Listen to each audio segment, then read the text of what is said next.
Alright, I think I'm ready enough. I'll probably forget something, but that's just how it go. Alright, breaking the silence here. This is Dirk the Panda. I have my friends muted, or well, I've deafened on the Discord call. Just giving y'all a nice and warm greeting. So, let's get onto that magical, beautiful, gorgeous D&D screen in just a few seconds. Call it, as always, the pre-session shenanigans. I always said pre-campaign, but, things happen. Alright, those few seconds turned into like 30. Oopsies. Right. So, folks, welcome back. For anybody who missed it a few seconds ago, Dirk the Panda here, and my friends below on the Discord call as I am deafened. Get ready to hear us talk and shoot the shit just before we get into our episode 9 for this season. We are still having a couple days left in Waterdeep, I think about 3, and then we should be going onwards with adventures. And me being kind of brain dead, I forgot where exactly we are going afterwards, but I think it's something. Something indeed, but I forgot the person started with an L, but they are sending us somewhere. Alright, enough talking, back to the call. There's that.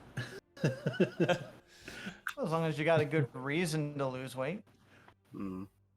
Well, truthfully, it was like a lot of it was physical, because like I am worried about my blood pressure, as well as my heart condition is something to be monitored and managed, and just wantonly eating McDonald's is not going to help with that at all. Really? Cobalt, you really gonna do that to me right at the beginning of the stream? What did they do?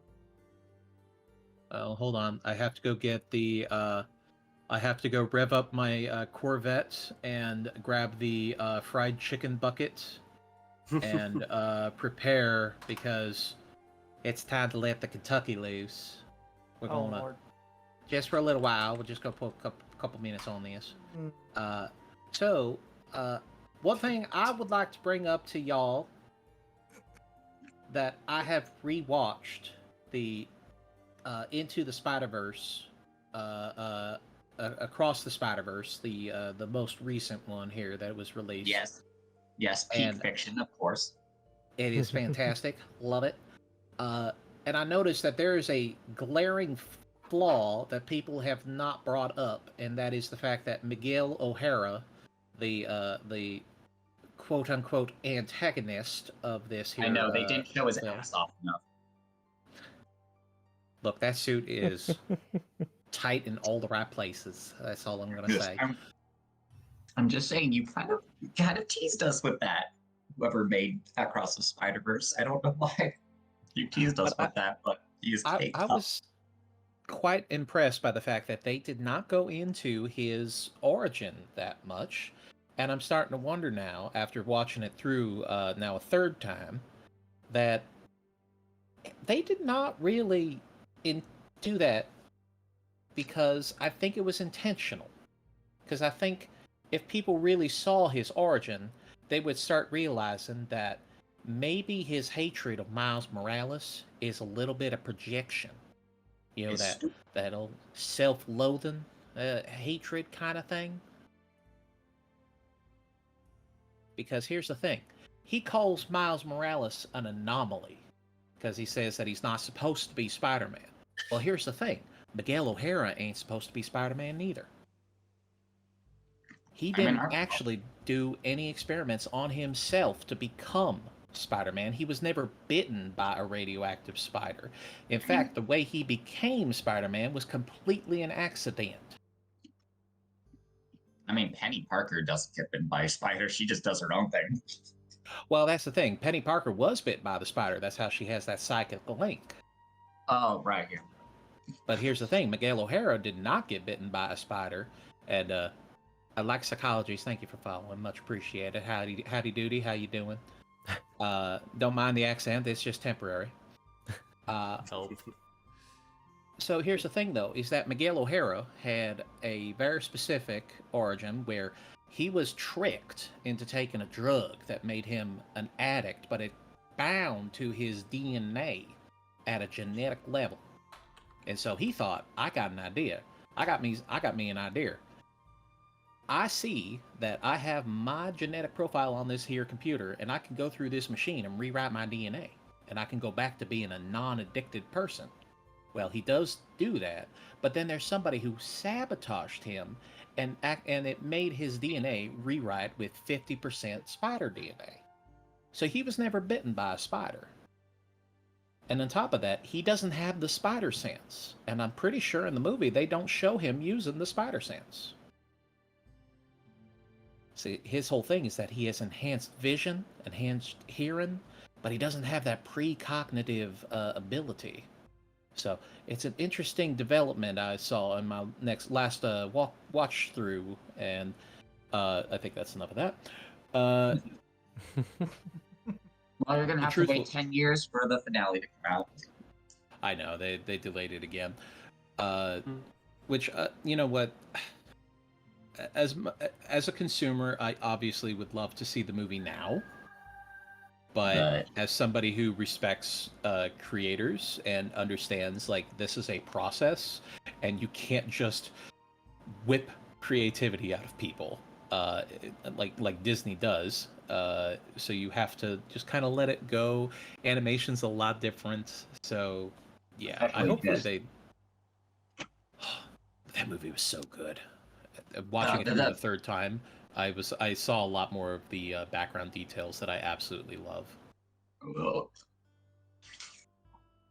Yeah, I Also, think like even across, I think even across the Spider-Verse had like a lot of crunch.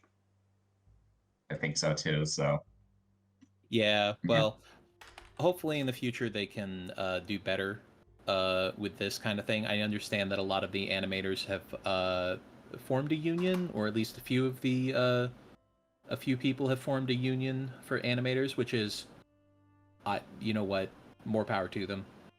I hope that they can get themselves a good deal if that's the case, and I hope that everything works out, because too many companies just try to exploit people at this point, and you just got to remind them that these are people that deserve at least a decent wage for their work. So here's hope. We are pro union on this channel. I don't, at least that's me. I know my grandfather was a union worker, so always proud of him. Of course, now I work in an anti-union shop, so I hate that, but Kentucky, what can you do? Kentucky. I don't know. It's been kind of bleak, but I hope they every one in that industry definitely deserves a lot more than what they're getting. More power to them, right? If they can do it, I want them to do it. So let's go ahead and switch over here. Oh, okay. I don't want to take too long here on those kind of things, because we got story to get through today. We got some stuff. Background. It's a story thing. Here we are. All right, everybody ready to go, by the way? Mm-hmm. Let's do this. All right. So, as always, welcome everybody to another episode of Tyranny of Dragons, the Cold Blood War, Rise of Tiamat. In the background there, you can hear Adrian von Ziegler playing some wonderful Celtic music, something light and airy for the evening, I think, would be nice.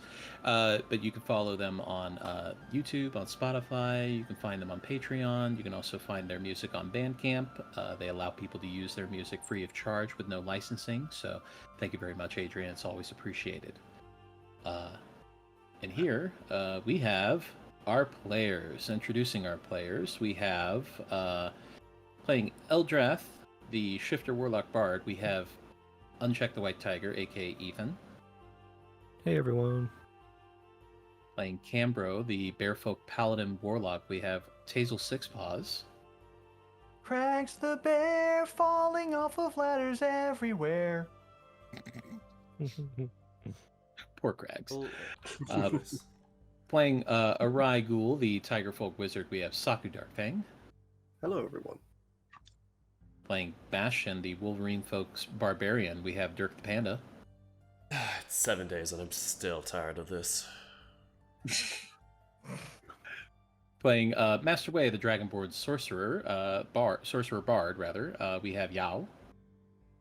Someone get me out of this box! Not the box. And then, of course, playing Poi, the Otter Latine Rogue Warlock, we have Cetus. What you want?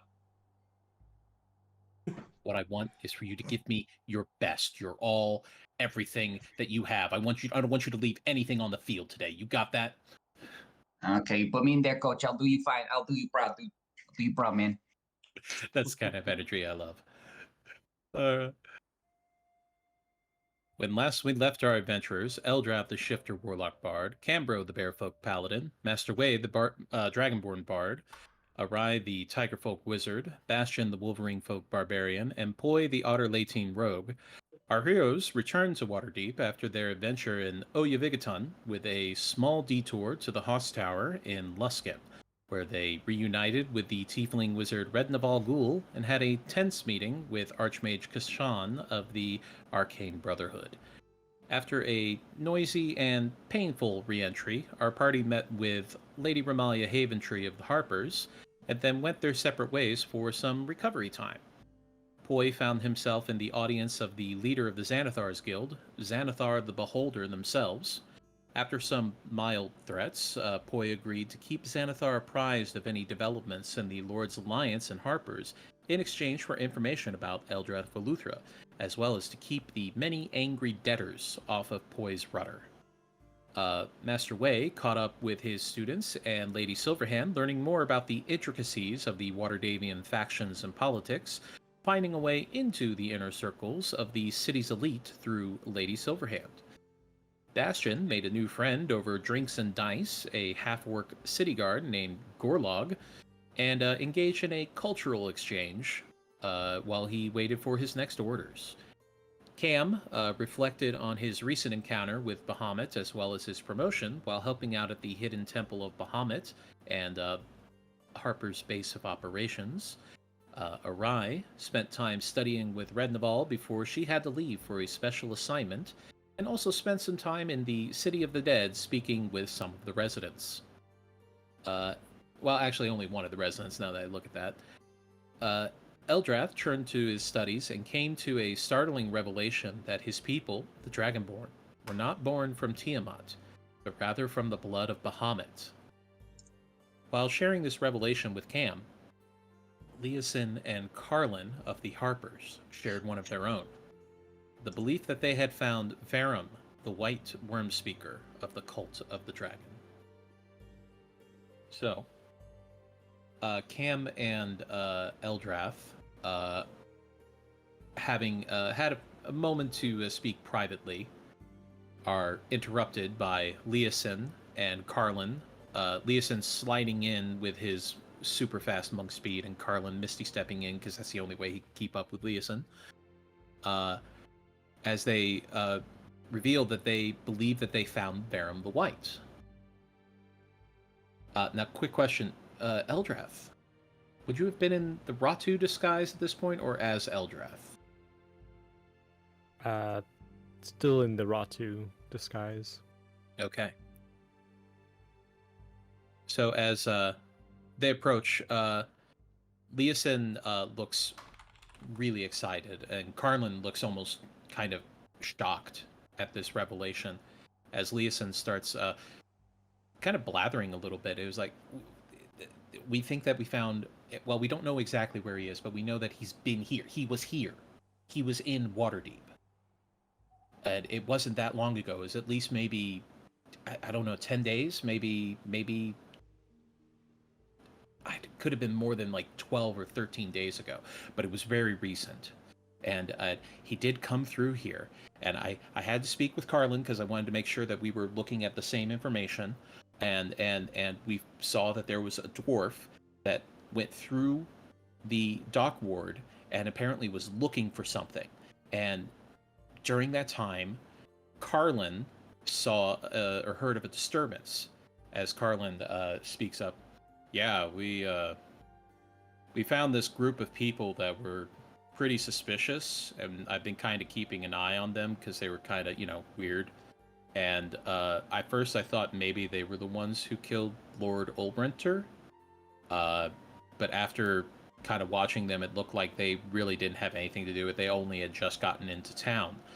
But I did learn that they were somehow in contact with somebody who was a high-ranking member of the Cult of the Dragon, but it wasn't like in a friendly way.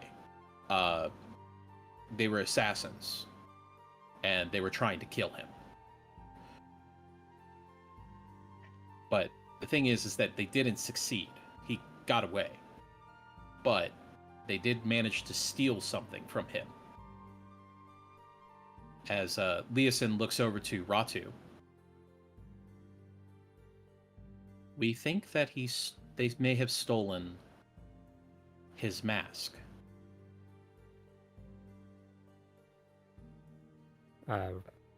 Ratu's kind of straightened up after speaking with Cambro. And he's been trying to track the whole conversation, but with the mention of the mask, his eyes widen a bit more. Right. And if that mask is gone, and we already know that the black mask has already been taken off the table, that's two that they don't have control of anymore. And that's huge. But the problem is, we don't know where the mask is. So that's something I got to look into, first of all. But also, there is a problem that comes with this. We don't really know where Farum went either. So I don't have much to go on just yet, but I am going to start, putting out a few feelers here and there with a couple of my contacts to try to make sure that I can tell exactly what happened. Because, oh my gosh, do you understand, how big this is? This is one of the leaders, the head honchos kind of situation, as he's looking at Cam to try to see if Cam is following. He's kind of nodding along. He's picking up bits and pieces on it, but Leosin talks fast as well. He does. Ratu will say, just to make sure I got this straight, assassins from where? From what That's were the these thing. assassins? I tried to coordinate with Carlin to see if we could figure that out, but I don't have anything on them, and he doesn't really have anything on them, so we don't really know. There's a couple of people it could have been. We're looking at maybe could have been Zentarum. Carlin speaks up. Could have been Xanathar's guild. Always a possibility. Also there is the possibility that another faction of the Cult of the Dragon maybe wants to put a stop to what these all are doing, but that seems to be less likely because they've been kind of moving in this direction anyway. So, I don't know. We haven't been able to find much on this situation. We know that there was an altercation, and supposedly some people got injured. We haven't found any bodies yet, so I don't think anybody died. But there's a possibility that, I don't know, they could have hidden that as well. It wouldn't have been that difficult. Eldrath, or Ratu, is kind of pinching his upper brow and just thinking of the conversation of that they had in the graveyard, and it's just like crap. Would Cam But- know anything about the Xanathar's Guild? I would say roll intelligence for me. Oh, I was boy. actually intelligence history if you have history proficiency. I don't know what I had for breakfast this morning. Okay, fair enough. 10. 10. You've heard the name. Xanathar's Guild is Yeah. kind of notorious in Waterdeep. Most people know it as another, basically like a thieves guild, but they do a lot more than just stealing things. They're involved in a lot of nasty stuff. But as far as like the specifics of what they do or how far they Yeah. stretch, yeah, you don't know. Bad group. Cambro clears his throat a bit. Do you need some more time to be able to figure out where this Vera might have went? Should we try to assemble everybody to get briefed on it, or? Leeson shakes his head. Not just yet. I would like to call in a few contacts just to see if maybe they've discovered a few things that I haven't noticed. Why did that dice took a long time to Why, get yeah, here. that was like. Apparently, the dice is on daylight savings time. How about that? The real problem that we have right now is that the only thing we know is that they move south, which doesn't really tell us a lot. We know that they probably would have passed through Daggerford. Where they would have gone after that is a completely different question. I have no idea. But that's why I'm hoping that my contacts may be able to narrow that down for us, if not actively find them for us, because I don't want to give away their methods, but they have a couple of ways to figure these things out. So here's hoping. Just don't leave town. Stay in the city. Yep. We'll be in touch once we get more info. And once we get it, we're going to have to move, because this is hot information. Like, we have to move on this intel as soon as we can. Okay. Should I stick with you for right now, Leeson? No, I think stay with Cam if you can. I know that you've been looking into a few things on your end as well. So if you want to follow up on that, you're more than welcome to. But I'm hoping that I can get this information back maybe tomorrow, maybe the next day. But I'm gonna try to figure this out as quickly as I can. Actually, Ratu, could I have a word with you privately over here just for a moment? I just wanted to go over something that we've discussed in private. Actually, I'll just go outside, and I have some more boxes to lift. I'll leave you two alone, and Cambro will exit where we were and leave them be. As Carlin looks around, is like, well, I'm allergic to physical labor, and I don't really feel like getting involved in your stuff, Leeson, no offense. As he just does a smart salute and Misty steps out of there. It seems like it's only move now that I think about it, but it seems to work for him. Yeah. As he pulls you close and just says, "You've kept the mask close, right?" I never take it off. Good. If you're going to make sure to keep it close, or at the very least tucked away where nobody can get to it. Because as long as we have it, it's one less thing we have to worry about them using. I'll try to keep it hidden.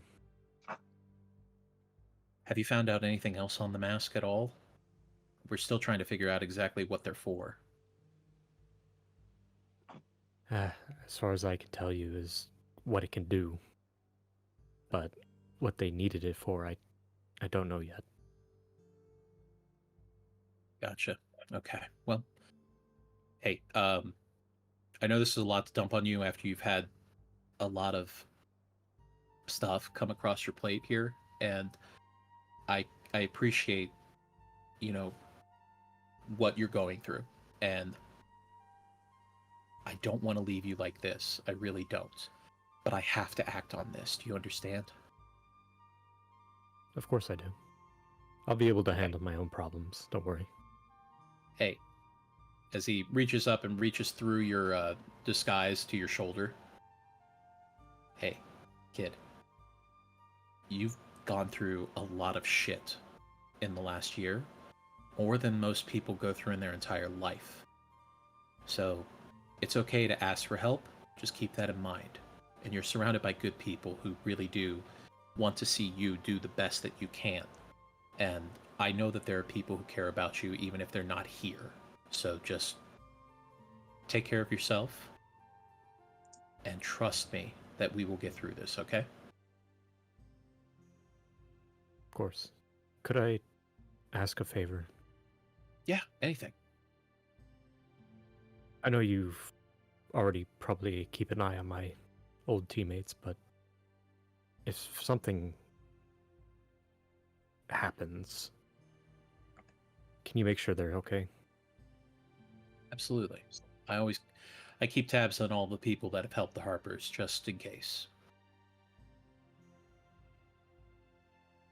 He shakes his head. All right. I gotta get going. I gotta make sure to follow up on these while strike while the iron's hot. So I gotta get going. Okay. Got it. As Leosim rushes out of the cave and heads out of the Harpers headquarters, quote unquote. It's not much of a headquarters, but the temple of Bahamut. So.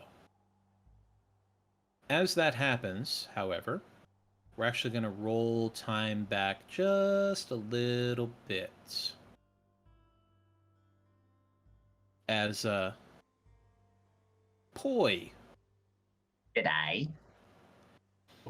After Poi's encounter with Xanathar, certainly found yourself a little bit more driven to learn about the Eldrath Veluthra's movements in Waterdeep, especially after learning that their boats have been docking more frequently, and that the local government does not seem to be interfering with them. Spending time in various dockyard taverns and various seedy locations where not only the Xanathar Guild, but the Zentarum operates. Go ahead and give me your choice, either perception or investigation. Pretty sure my perception is better. Let me just check. Okay, I'm gonna give a perception check. Go for it. Wait, 26. is that enough? I'm afraid that's not going to cut it, actually. I needed at least a third. No, yes, that's enough. More than enough. Rogues. All right. What do so- we spot? Well, having gone around these various taverns and seedy spots, you do hear a few whispers of the actions of the Eldrath Veluthra, but most of it is the usual business. Collection of supplies and provisions, swapping out crew members, repairing ships. However, among those whispers, there have been some chatter of contingents of elves moving towards the High Forest. Specifically, the High Forest is to the east of Waterdeep. It is a very large forest and is well known for being a home to several elven tribes and kingdoms. However, whether it's specifically Eldrath Veluthra or something else is kind of in the air. Nobody really knows if that's what it's related to. Rumors have been circulating that there have been movements in the High Forest that may threaten King Melindrock of the Misty Forest to the east of Daggerford. However, no actual conflict has been seen.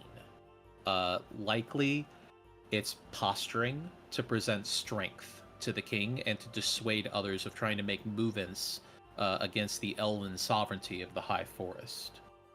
But it is an interesting thing to note because this is a more recent development. It does seem to be something that has occurred within the last few months. So it's not a common occurrence. I see. Will this be on the test tomorrow? It's a lot to remember, but okay. Misty Forest. Misty Forest. They're trying to destabilize. That's a lot. I could ask you if I need to like a bit of a refresher because that was a lot of. Of course, always. Okay. Yeah. So, but the TLDR is there's an unspecified elven cohort that is rumored to be maybe trying to cause some sort of political unrest in the elven forests, but we can't say for certain because nothing has happened yet. Nothing has happened yet. Yeah, that's correct. Most likely, it just is likely just some posturing, but at the same time, if it was just posturing, they wouldn't really need these many reinforcements. So it could be also that they are preparing for something else. It's an unusual development to be certain, but it does seem to be related to the Eldrath Veluthra's movements through Waterdeep. Whether it's specifically something that they're doing or if it's just a coincidence, nobody can say. All right. Well, I'll take that into consideration. Interesting. And then another rumor that catches Poi's ears is that of a relatively high-ranking Harper's member passing through the markets in search of a magical item. And really upon now? hearing the description, a plan, I assume, would form in Poi's mind, especially when hearing who it might be. And despite Xanathar's threats and consolidation of your debt, you do still have a few friends, quote unquote, that might owe you a favor or two. Interesting. All right. Well then, I guess I'm going to ask my good black market buddy if he has any word of this item. If he might also know the identity of this person, or if he could give me a. Poi kind of might know who it is, but he kind of wants the confirmation. I would say this would fall under persuasion. Come on. Yeah, come on. We're all friends here, aren't we? You know, you've got a lot of capital in the sense of like you've done some work for this person and they weren't able to pay you at the time. Nice. So you took a favor in exchange. So all right. All Well, right. still it is. All right. Well, here's the thing. So there's been this big blonde-haired bear that's been coming through here. All right, that's And- it. That's all I need to know. Thank you. Oh, you don't want to hear the rest of it? Does it have anything to do with the magical item they might be looking for? Well, yeah, there's some kind of tiara or something. Tiara. Well, was Some kind of Goldilocks. magic tiara. And well, what does it do? I don't know, makes you smarter, I think. A tiara that makes you smarter. Would Poi have any knowledge of what this is? Roll Arcana. Oh, that's one thing Poi doesn't have. Never mind. Surprisingly, yes, you have heard of this this item. Not only that, you probably know a few people who might actually have one. Like, dang. Because you're not dealing with the normal markets. You get to go directly to the dealers, basically. It's not going to be cheap, though. Oof. Okay. Not even a discount. Okay, well, Poi's gonna move to where he might find a source for. He'll try to move to the guy he can schmaltz the best. As you move into the trade ward, you do find a gold dragonborn named Rashawn, who does deal in magical items and has in the past done deals with the Black Network. And you do know for a fact that they try to keep that very quiet. I'm going to tripes on in, and I'm gonna is he at like a desk or something? Just sitting at his desk with a pair of spectacles on the end of his nose as he's looking through a book. Which appears to be a ledger of sorts. As he looks I'm up going over to them. knock on the desk. As he looks down at you. Oh dear. Good day Hello. there. I'm going to give him a knowing smile and say, "You wouldn't happen to have the wares in the back? I've been looking for something a bit special." Boy, you know I prefer that we do these kind of things at night when the store isn't open. Oh, but time is fleeting. There's so much to do. And listen, I kind of. All right, listen. Time is not of the essence here, okay, man? Could you just make it quick and short? Fine. As Rashawn gets up and walks to the door, flips over the sign, and motions for you to follow him into the back. It's even expanding. I've been trying to get into a few different markets, yes. Oh no, I meant your However- waistline. Boy, Ah, come on, don't be such a spoil sport. listen, I like you because you are able to find things for me when I need them. But that's no need to poke fun at my waistline. You know that I don't get out much. Sounds like you need a vacation. But I'm sure after this little transaction, Boy's going to actually kind of grimace. You'll have a more than enough. We'll see about that, I suppose. As Rishan actually starts opening up a few crates that were previously nailed shut, but manages to pry them open with his bare hands. And pushing through some straw, moves to the side, and pulls out it's silver and brass and gold with a blue sapphire right in the middle. As this pulls out this tiara. Huh. This is what I had. The headband of intellect. I had a acquaintance who was looking to fence it after it came into his possession, you understand. Huh. Boy's gonna look at it awkwardly. How does it work?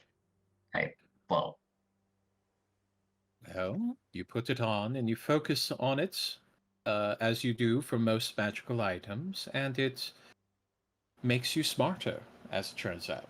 It unlocks the pathways of the mind, so to speak. is the sapphire just for show, or do we have to pay? Or do I have to pay for that too? Oh, that's included in it, yes. That's all one piece, I'm afraid. All right. Well, I let's see. I have to say, Poi, it's not cheap. Especially, you know how hot items are very expensive. Yeah, I know better than anyone. I know. So, Poy's gonna dig through his coffers. Oh, he's going to grimace. Oh. Would Poi still have the diamond that Red Duvall gave him? Unless you've pawned it, then yes. I don't believe he has not. Okay. Poi is going to slowly reach in and pluck it out of his bag. Ah. How does she look? May I? I give it to him. As Rashawn pulls out a jeweler's glass and holds it up to the lantern light as he looks it over. Excellent quality.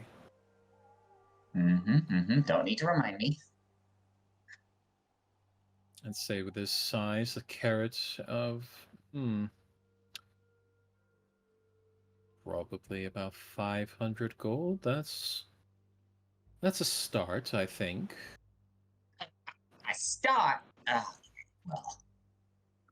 Poi, please. This is a very intricately designed magical item. Very difficult to find in the city, as you understand. Magic items are very closely regulated here. All right. Bleed me dry. You sure you're not a vampire? No, I'm just. Let's see. What else? As he what flashes sharp fangs at you. Great. Oh, I have to remove the 500 gold diamond from my thing. Oh, that's sad. Okay. What else would he have? He does not have. He did not get paid for his thing. Well, you got a share of the gold. I guess I did get a share of the gold. So I'm gonna give a low ball offer first. How much would I? How much would it be in my coffers? I believe Saku actually sent me. Yeah, I believe Saku had divided the spoils from Arathar's. Right. Okay, good. All right. So I think Poi has the contents of the chest in particular. I don't believe he has it all on him at the moment, but like I would assume he like places it in special locations. All right, listen. Do you know the fountain down a few blocks to the east? I'm familiar. Why do you ask? All right, well, listen. There was a let's just say I found a pretty, for lack of a better term, a shit heap of some ancient gold from a dragon's lair. Now, if you look in the right place, Poi's gonna like kind of just describe how he can find it. If you look in the right place, you should find where I've been stashing this. Now, you know how, let's just say, cautious I am around my stashes. So I only want to. So when I inevitably check back on it, I want to make sure not a single shilling more than what we agreed upon. Intriguing. Very well. What is your offer? Well, okay, so 500 was a start. 500 more? Go ahead and make a persuasion check with advantage. Ooh. Okay, advantage. Oh.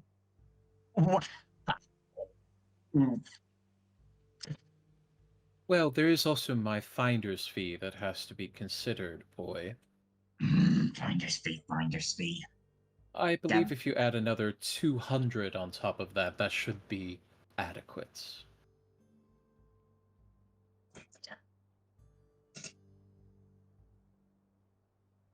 $150. Deal. All right. I guess I'll have to subtract that from the thingamajig. I'll Yep. say, oh, wait. I'll just put it like a note here. As he holds out the headband of intellect, did you want it gift wrapped, perhaps? I don't know. Will that incur any additional fees? Oh, on the house, of course, boy. You're too kind. All right, I'll wrap her up. I don't want any cops seeing this. Of course. As he proceeds to wrap it up in very plain parchment, trying to not draw too much attention to it, and hands it to you carefully as he pockets the diamond. I will make sure to take only what I have agreed upon. Mm-hmm. Yeah.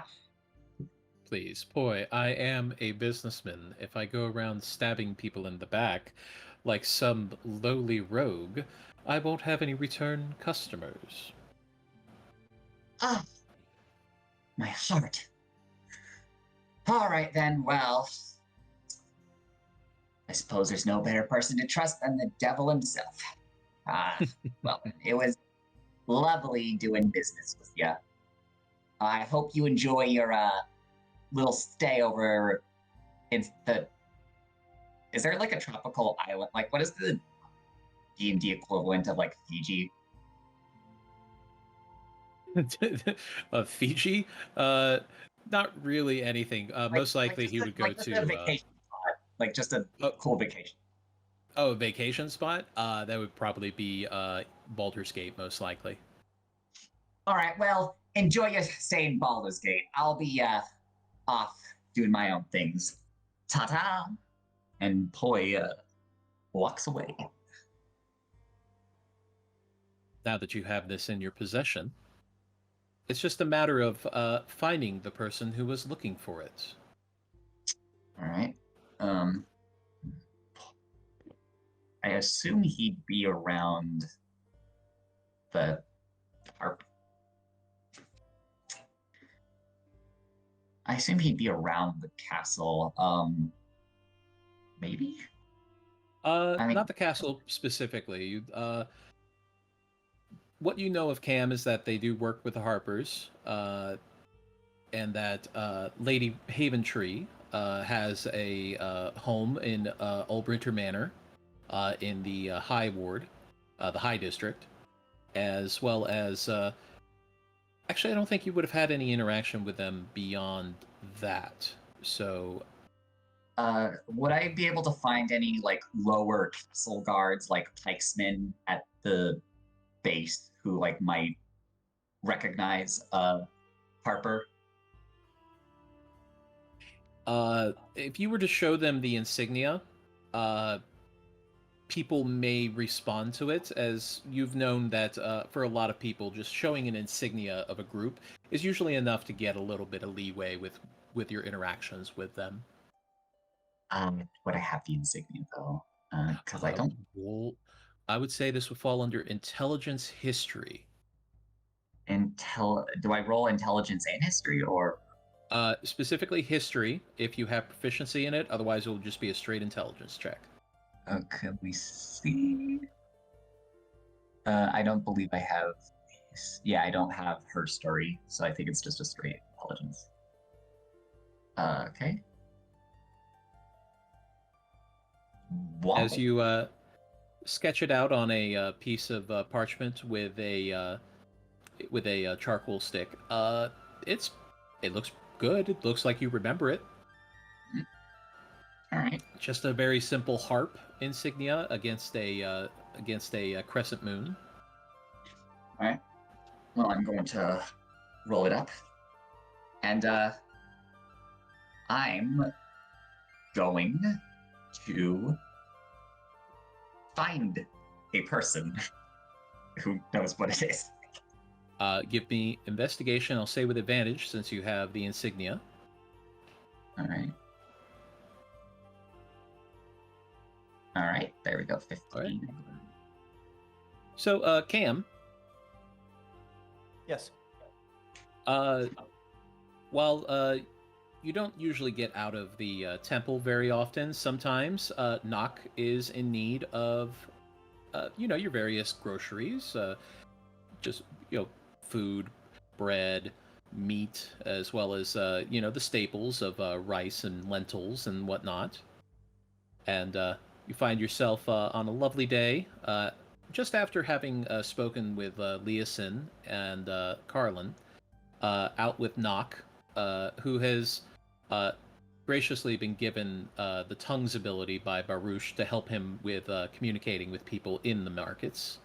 And Nock is... this is the one thing you've noticed about Nock, is that he has become much more open and happy since he has started coming into his own as a cleric. And as such, he is talking your ear off about some of the ideas that he has for dinner tonight. And as you're moving along, Poi, having spoken with a few people who were familiar with Harper's and also describing the person that you're looking for, found yourself in the marketplace as Cam, along with a little white kobold in cleric robes, walk through carrying baskets, stopping at various stalls to look at some of the breads there, and a couple of the cuts of meat, some sausages, various staples of the pantry, as you would know. And Cam, as you're speaking with Nock, so I was thinking that perhaps if we were to cook up like rice with a little bit of eggs and perhaps with some butter, and we could make like a one of those like pressed rice cake patty things, and then we'd be able to put over some sausages over top, and that would be a lovely little dinner. Would that be too much, you think, or should we do more to it? Oh no, I think that's sounds pretty tasty. You have any herbs?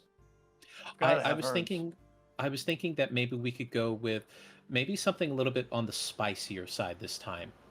I don't think I've had anything spicy in a while. Right? Mostly it's been the rations or good berries. But remember, I'm going to have something without the sausages. I'm vegetarian.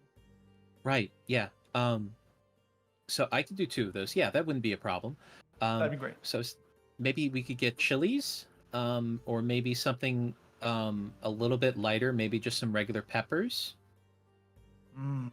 Grilled peppers along with those. That sounds really good.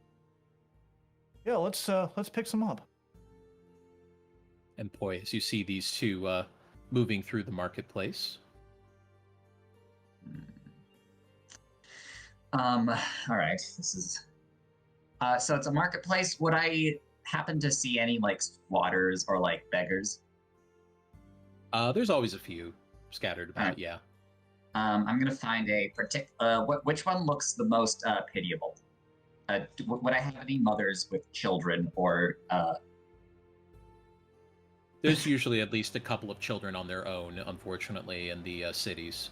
So All right, I want to find urchins. I want to find the dirtiest urchin. And I'm gonna go. Hey, Rhea. Yeah.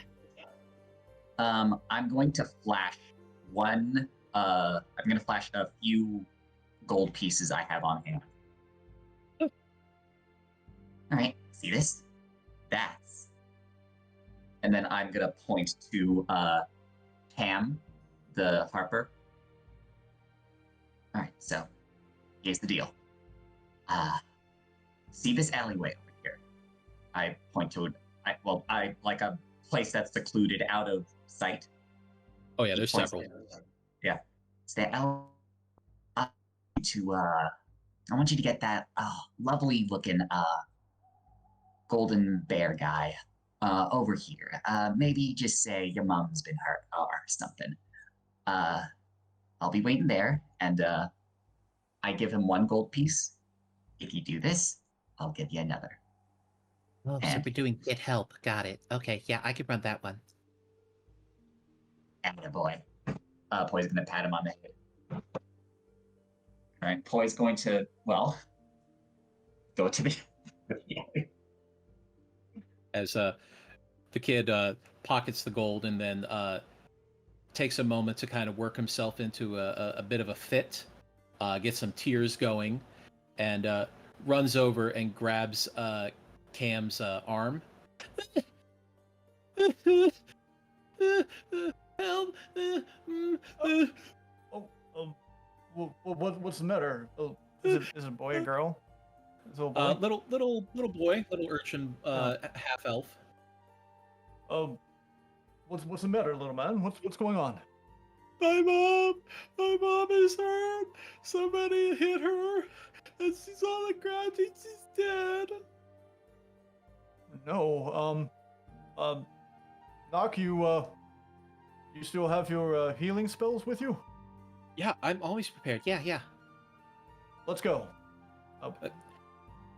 As the urchin starts leading you towards an alley, and then lets go of your arm and runs ahead before disappearing from your line of sight as they duck into the alley. And as you turn the corner, they're gone. Hello? Little boy? Ma'am? You hear a whistling noise? Like I don't know how to make the noise, but you hear a whistling noise from the top of the From where? from like the eaves, like at the top of the building. Cam will look up and squint a little bit, assuming it's like daytime. Mm-hmm. Who's there? Poi's going to flick 1 gold coin down the other way, where the kid is. Thank you for that. And then he's going to jump off and do an awesome flip in front of Cam. As soon as Cam sees who it is, his eyes narrow. Boy. Hey, what's going on? Huh, you figured. I mean, I haven't used that trick that often. Oh, maybe I should, actually. Anyways, we're getting off. What do you want? Well, the question should be, what do you want? I don't follow. Well, looks like you really do need this more than I do. What are you talking about? All right, well, I'm going to take out the gift wrapped thing. Word on the street was there's a big looking bear guy looking around for a little something to make the wheels up there spin a little faster. You get my drift? Cambro's got that little spinning wheel on his face, processing. Poi's gonna be like, Is that I don't know what you're talking about. Darn.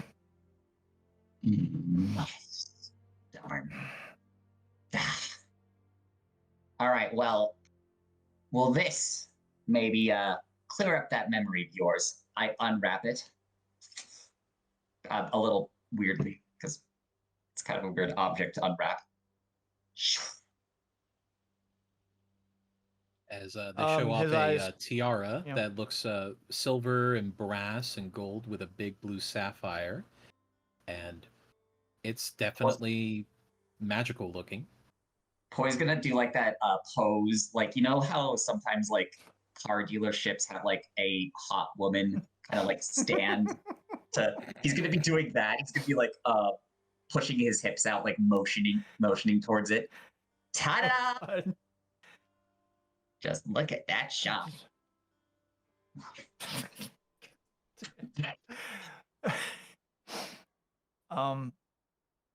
Cam's eyes kind of just like shift left and right a little bit, and he turns to Knock. Knock, would you excuse us for just a moment? I'll meet you outside the alley for just a second. I need to talk to him. He's an associate of mine.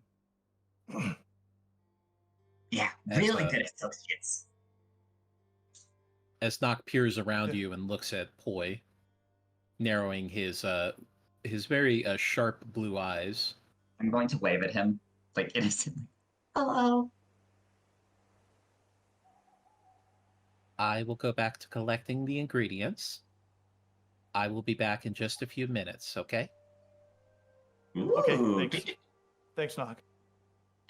do ingredients. What are you cooking up there? And I'm not invited? Oh. So, Nock go leaves ahead. the alley and leaves you two together. He just kind of like narrows his eyes and like goes into a whisper. How did you get that? Where did you get that? Mike, hey. One at a time. Come on. What's the big rush? I just found it, lying in a little corner somewhere. It's quite pretty, isn't it? You stole it, didn't you? All right, listen, mate. I shelled out a lot for this thing. Just for you. By the way. His My eyes narrow question is- even more. My question is, what is an honorable, dapper fellow like yourself looking for such a hot commodity? He folds his arms. That's not your business. Uh-huh. And how I got it is none of yours. Capiche? But I suppose... All I want to know is it stolen? If I told you, would you trust me? Probably not. Then I stole it.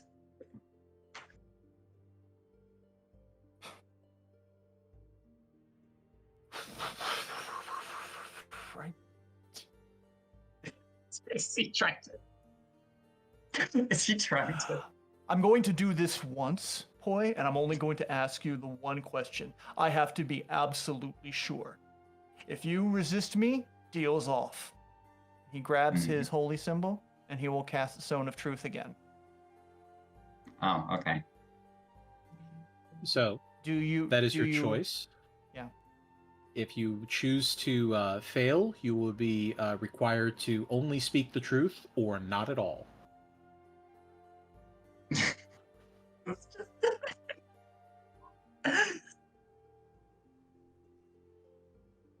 Okay, I need to make a charisma saving throw. You can choose to fail as well. Oh,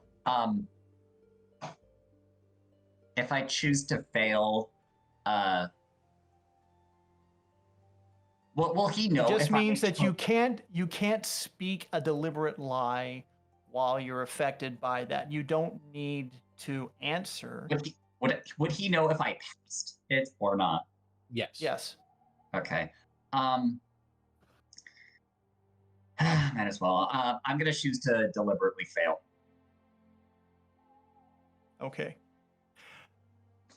Sensing that, he is going to just say purely, did you steal this item?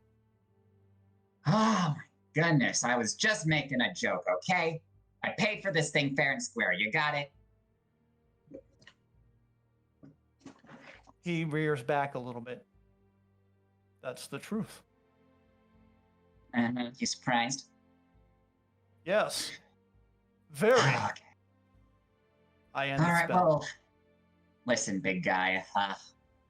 Why would you poking fun buy at it you for is me? not gonna... Why would you buy it for me? What possible reason? Boy's actually going to look serious now. Because I want an audience with someone. And you know how to get there. With who? With your Lady Haventree. Listen, a little rascal like me, I know I am quite the hunk, but you know, me and big rich folks, we don't exactly mix. Especially if I try to, walk on in. Given that I have a few, let's just say, unscrupulous actions I've done in the past, I don't think they're going to be, they're not exactly going to be envious to see me, especially to give them an audience with their big head honcho, If you have something that you need to talk to the Harpers about, there are other people you can talk to. Why do you need to go directly to Lady Haventree? I assure you that this is something between me and her. You. He looks at the tiara, and he looks at Poi. So you're saying, you give me that, and I set up a meeting with you and Lady Haventree? Quid pro quo. Looks like you do understand after all. Yes. And, well, that's all I ask. All I gotta say is be careful with this, because it's not exactly, well, let's just say you might get yourself in some hot water if someone found out you were using this. I thought you said this wasn't stolen. Oh, it wasn't. But but you can still purchase some illicit material. Still purchase something that might. Okay. Let me think.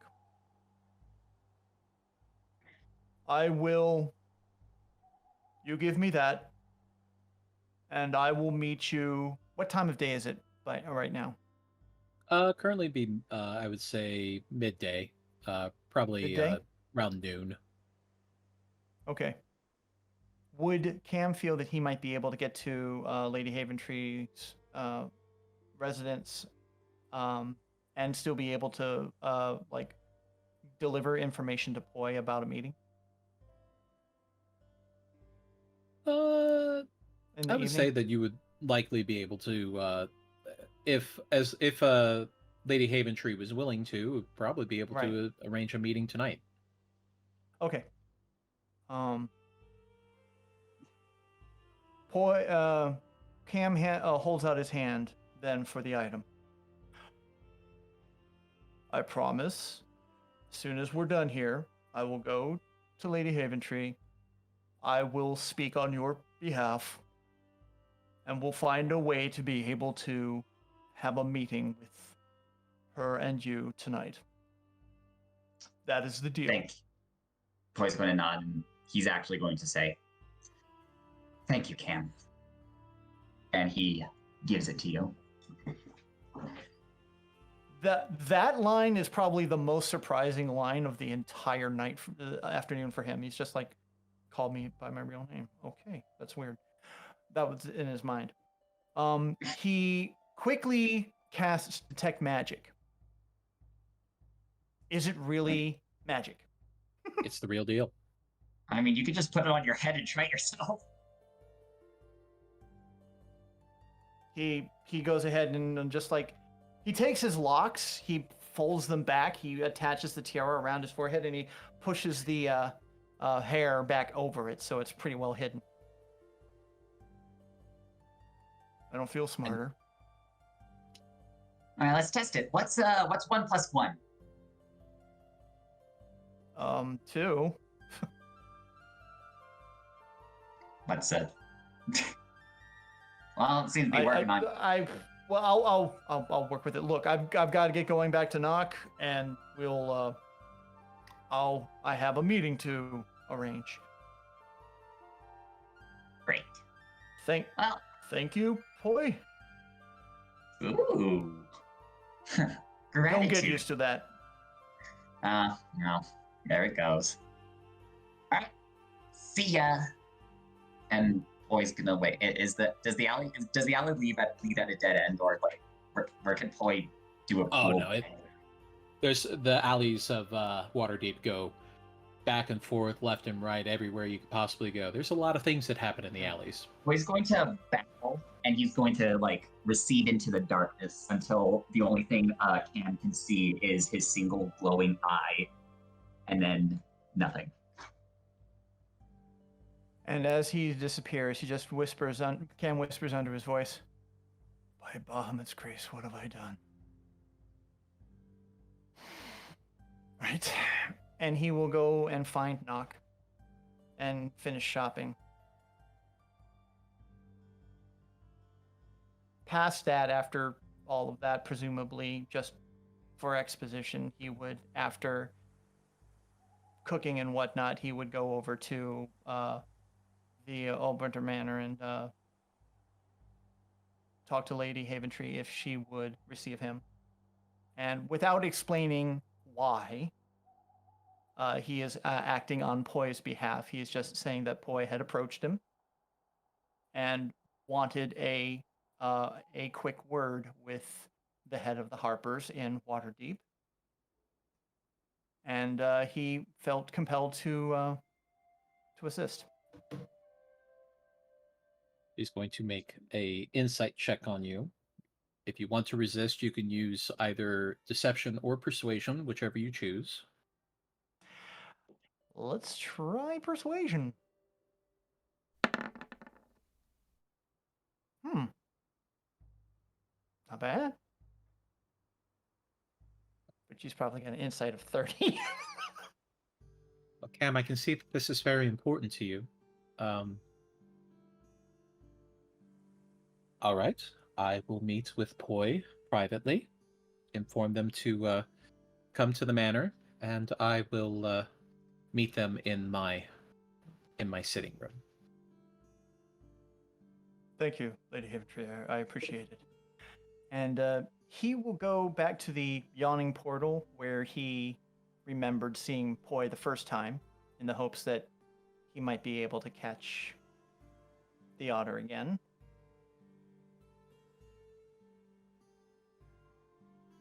Probably good as place as any.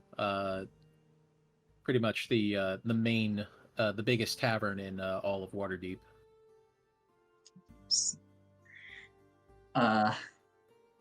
You'd mostly see him getting loud with some of the. He's like watching the very intense gambling sport where they're less gambling for money and more gambling for blood, but it's still really funny to watch them fight. Cam will go over to Poy and put his hand on his shoulder. Yeah, well, roughly. Listen, I don't got your. Oh, hello. G'day. And Yeah. he kneels down and he just says, Albrinter Manor, tonight she will see you. All right, got it. And with And that, Poy's he going just walks away. And Poy's going to return to cheering for whoever is winning. As the slapping contest that you have been watching begins to increase in ferocity until the dwarf that was leading takes a nasty slap across the face and falls to the ground unconscious. Oh! Yeah. You were weak. As the halfling next to you nudges you, pay up. That was 10 silver. Damn, and the 10 silver. 10 silver. Poy's losing all the money today. All right, but what? As you would be able to make a likely quiet exit. Likely. Yeah. Is it nighttime? At this point, yes. All right. Well, Poy's gonna make his way to the place. As you approach Ulbrinter Manor, there are guards out front who do regard you as you approach and just nod for you to enter. Thank you. Thank you. As I, you were, go ahead. like, what does it look like? Is it like a very quaint-looking manor, or is it very like? The most of the nobles here have multiple homes, so the homes that they do have in Waterdeep tend to be a little bit more reserved. Ulbrinter Manor is along that same lines, but it is definitely a large home, much bigger than one person would really need. Okay. Okay. Just kind of picturing in my head. All right. I guess Poi enters. Like, what is like the foyer? What does he see in the foyer? Foyer. As you walk into the foyer, is a very incredibly interesting mix of old art along with newer furniture. Definitely very posh, very soft things that you would expect in, things that would cost a lot of money to make and would only be bought by rich people. Nobody of any sensible amount of money would ever consider buying this crap because it looks like it would break if you put anything on top of it because it's mostly made to look pretty. Poi's little hands instinctively snatch up, and he's like, "Ooh, okay." He's going to like drift his finger across the floor to see if there's any dust on it, or like just how well kept it is. Spotless. Jeez. Are there guards everywhere? Like, are they guiding him through? The guards have allowed you inside, and a steward meets you as they hear your entrance. Good evening, Master Poi, was it? Well, Poi's prefer Poi, but if you want to call him Master, that's anyways, let's make this quick. Of course, follow me. As the human steward leads you back through a few hallways, not very far, as sliding open two doors, and you come to the sitting room that you had sat in previously when you had your debriefing with Lady Haventree, as she sits there with a cup of tea with a hot pot on the table in front of her. Well, Poi, you wanted to see me? Poi's going to like kind of touch the wall, kind of like looking very like, it's a bit gaudy, don't you think? I'm just gonna give like a sarcastic smirk. Mostly it's my husband's, my late husband's choice of decorations, but it was his house, so. Well, I didn't come here just to poke cheap jokes at you. I mean, yeah. Shall I, got any otter-sized seats, or do I have to make do? She just motions to the settee that is next to her. It's all of the furniture here is made for, let's call them regular-sized people. Thanks. As she looks to the steward, Reginald, that'll be all, thank you. Yes, my lady. As he slides the door closed, and the two of you are left alone.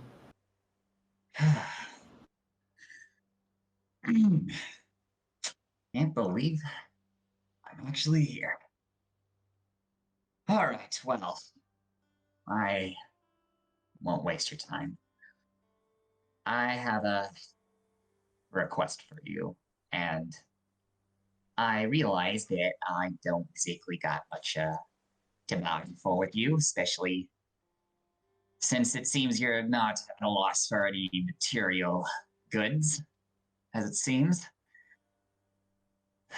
Well, I will make my request simple. I wish to become a member of the Hoppers.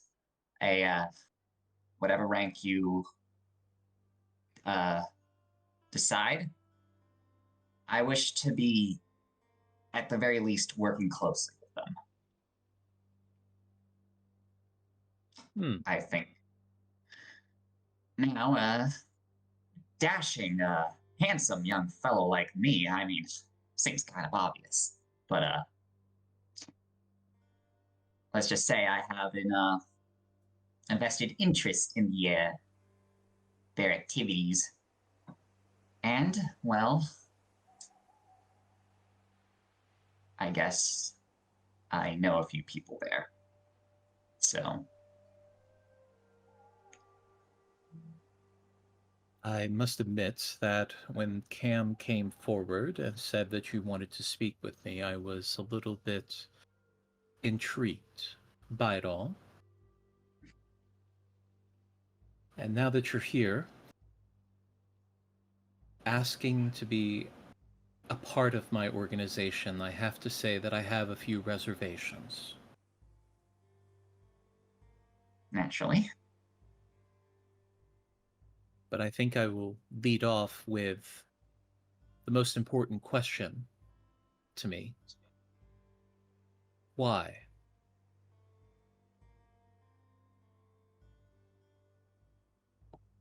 Oh boy. Boy's going to like look at the wall. Okay, this is actually going to be.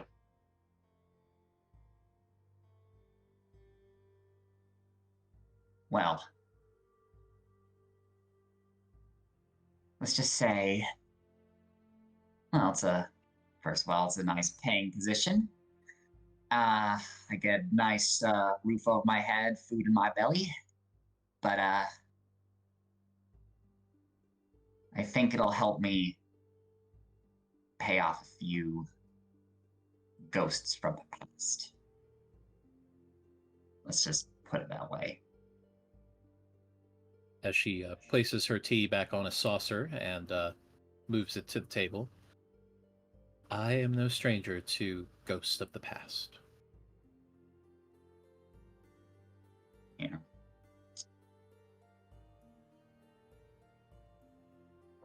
Well, Poi, the thing that we, in the Harpers, the thing that we value the most is information. Information is key to any combat situation, any political situation, any social situation. And the Harpers do believe that those who are unable to protect themselves must be protected, even at the cost of the one who is doing the protecting. Boy is going to. Do these ideals seem to align with what you feel? Boy, at the mention of, in particular, the people who can't defend themselves must be defended, Poi is actually going to look a little upset. Defending the people that can't defend themselves. Like, Poi looks like he really, really wants to say something, but he's trying to keep a cool mind about it. I would say, yes, that does align with my ideals. But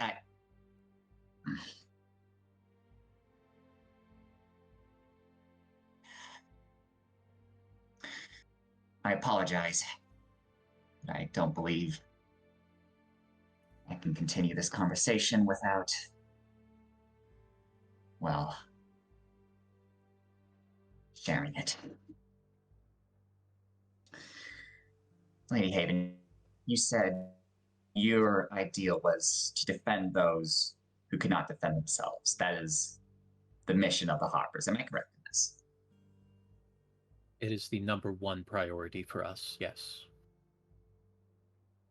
All right.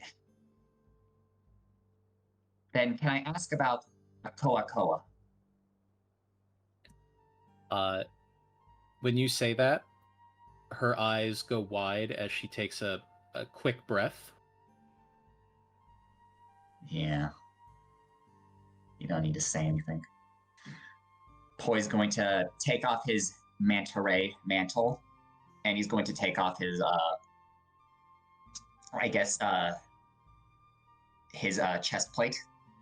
So it's just like he's topless, and then he's going to turn around and show Haventree the tattoo on his back, or like the fur pattern. I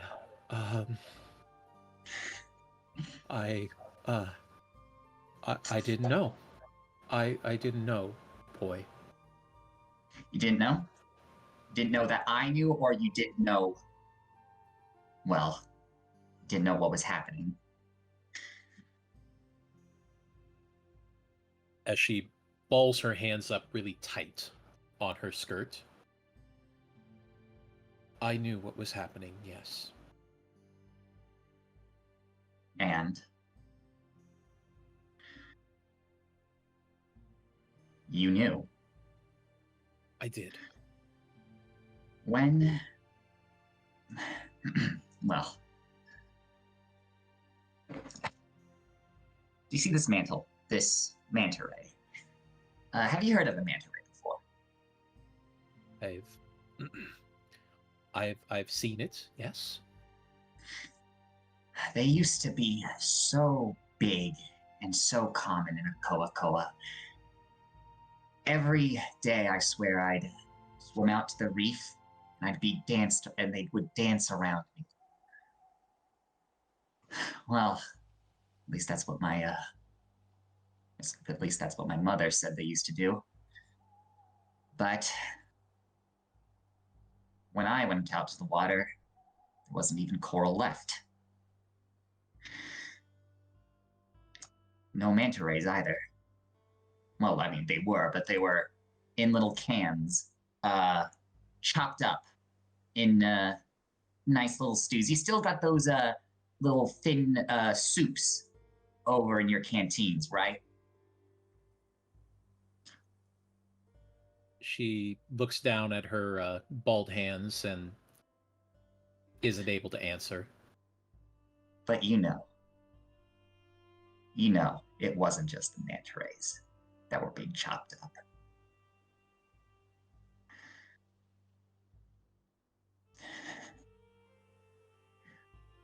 I wish to be a member of the Harper because I want the Eldrath Voluthra to burn in whatever hell I can send them to. I will be completely honest. I may have ulterior motives in this arrangement, but I believe it is in both of our interests that the Eldrath Voluthra be exterminated from this world. And Poi is going to lean in with this next one, and I think I can take a little bit of a weight off your shoulders regarding Akoa Koa.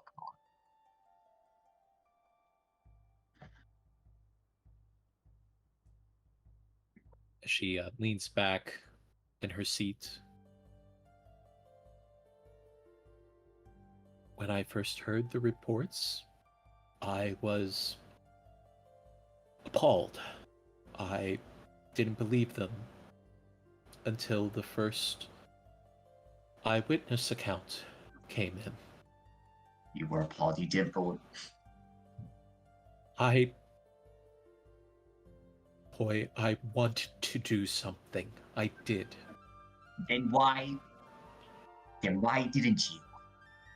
You look at this fucking mansion of yours. Look at all the power you. Why didn't you do anything when?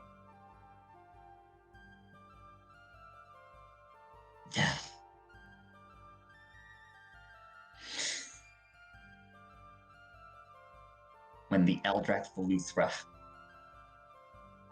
were slaughtering my people, one by one.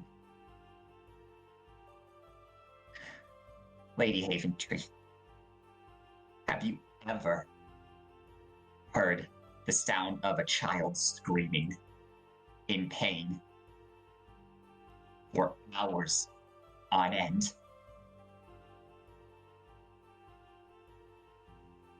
All because they stole just a sardine to try and feed the family that was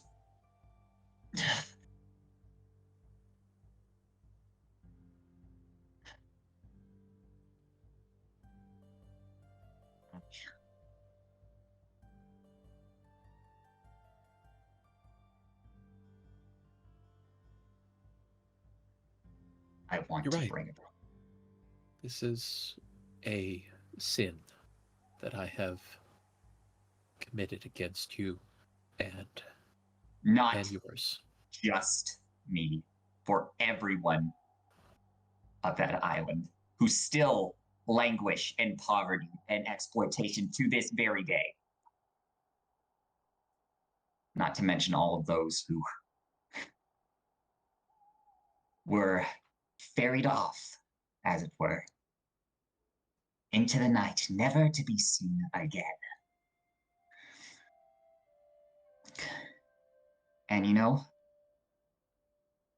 it will happen again if nothing is done. You know the Uliak? When we were Yes. going to save the Uliak from their own demons, one of the ships nearby was the Eldrath Veluthra. And for some reason, no matter what, I just cannot stop thinking, were they found?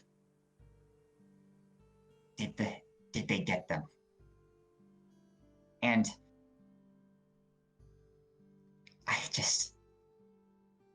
the thought of what might happen to Atakoakoa happen again and again. You know, there are rumors, small rumors, I'm losing my accent. You know, there are rumors in the underbelly of Waterdeep that a contingent of elves are making their movements towards misty forest, tall trees, tall forest.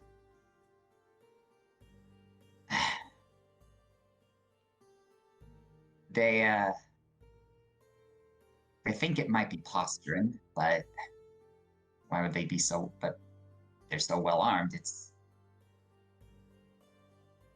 Yeah.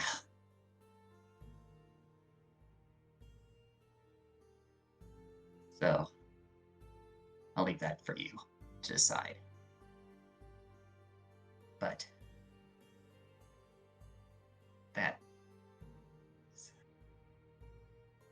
that's what I got.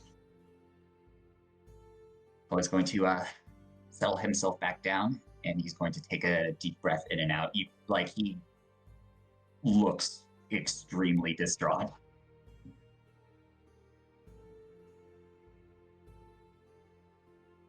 I assure you, Poi, I have no love for the Eldrath Veluthra despite being an elf.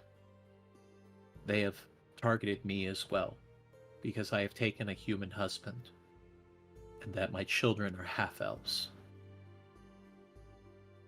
And while decades ago I was not able to help your people, I am now in a position where I can.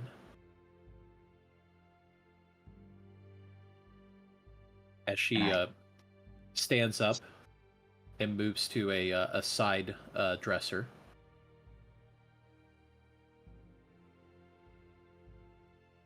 opening the drawer, she pulls out a small object, palming it in her hand as she walks to you. I can't make up for what has happened to you, and I never would even try to consider if I could even begin to do so.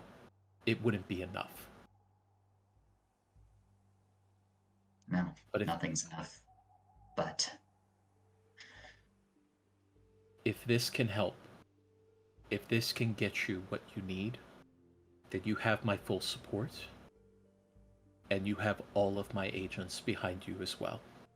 As she places a Harper's insignia pin into your hand. Boy's going to cradle it, and he's actually going to look very. He's going to have like a lot of mixed emotions on his face, but he does seem to be content. I thank you. I understand this position must not be easy, but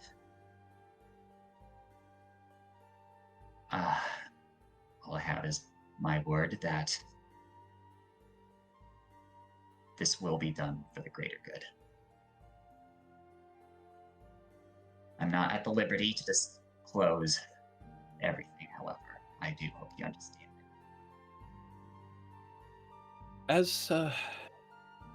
As I am not at liberty to disclose everything I know either, but you have my resources when you need them.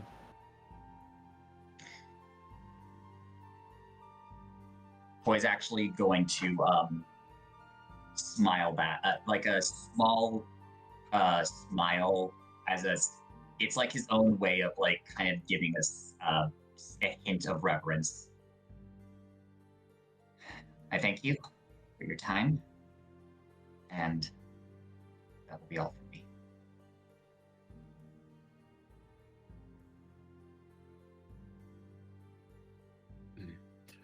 Reginald, as the doors slide open and the steward peers inside. Yes, lady? Escort Master Poi back to the front door. His visit is concluded.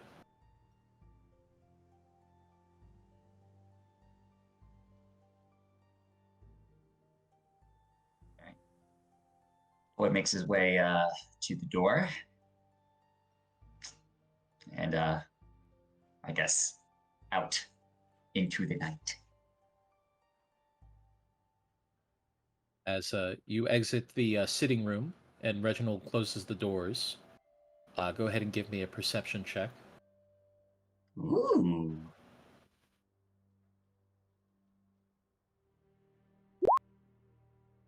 Oh. Does that As you hear the sound of choked sobs and crying, as Lady Haventree tries to hold back her emotions, but is unable to, as you leave. I'm going to whisper to Reginald. She feels a lot in, doesn't she? She deals with quite a bit in Waterdeep and beyond. And I worry sometimes that she is not able to maintain her composure, but she is very strong. Yeah. Right. Thanks, Reg. Have a pleasant evening, Master Poi. And Poi is going to, lead out the front door.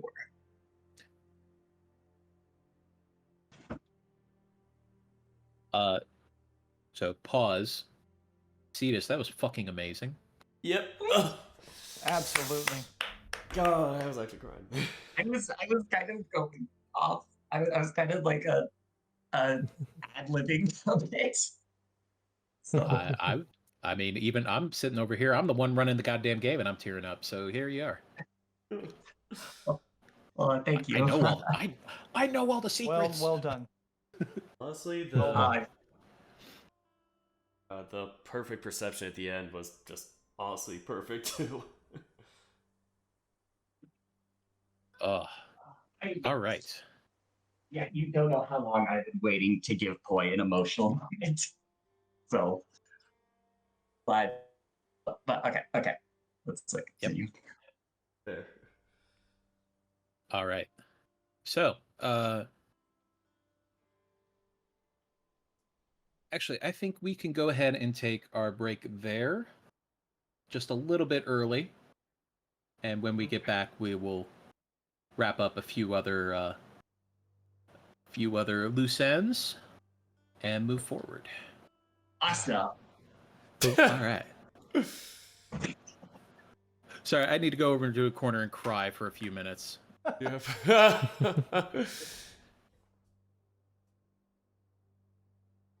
Oh, all right. Everybody take 5, or excuse me, let's just call it 10, and we'll be back, and we'll continue from there.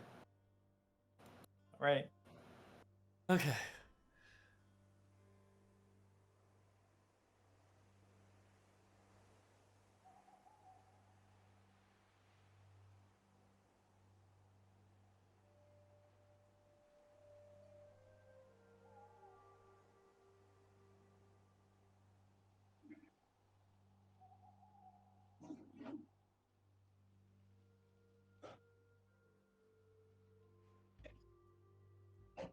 Yeah. Well, that's all right. I guess.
Hello, anybody who's here. Oh, See this, man. I That was fucking epic. That was well done. I was like really worried because like I was like, as I was like making some of the description, like I hadn't had a concrete vision, so like I was kind of worried I was like going a bit over, but yeah, I'm glad people. Those were very evocative images. I didn't even like hear like some of it because of like, I guess microphone quality or my ears or something like that, but I picked up on most of it, and you should see in my chat in there, I was typing out like, damn. And I gotta know what's going on with Poi. What's up with this?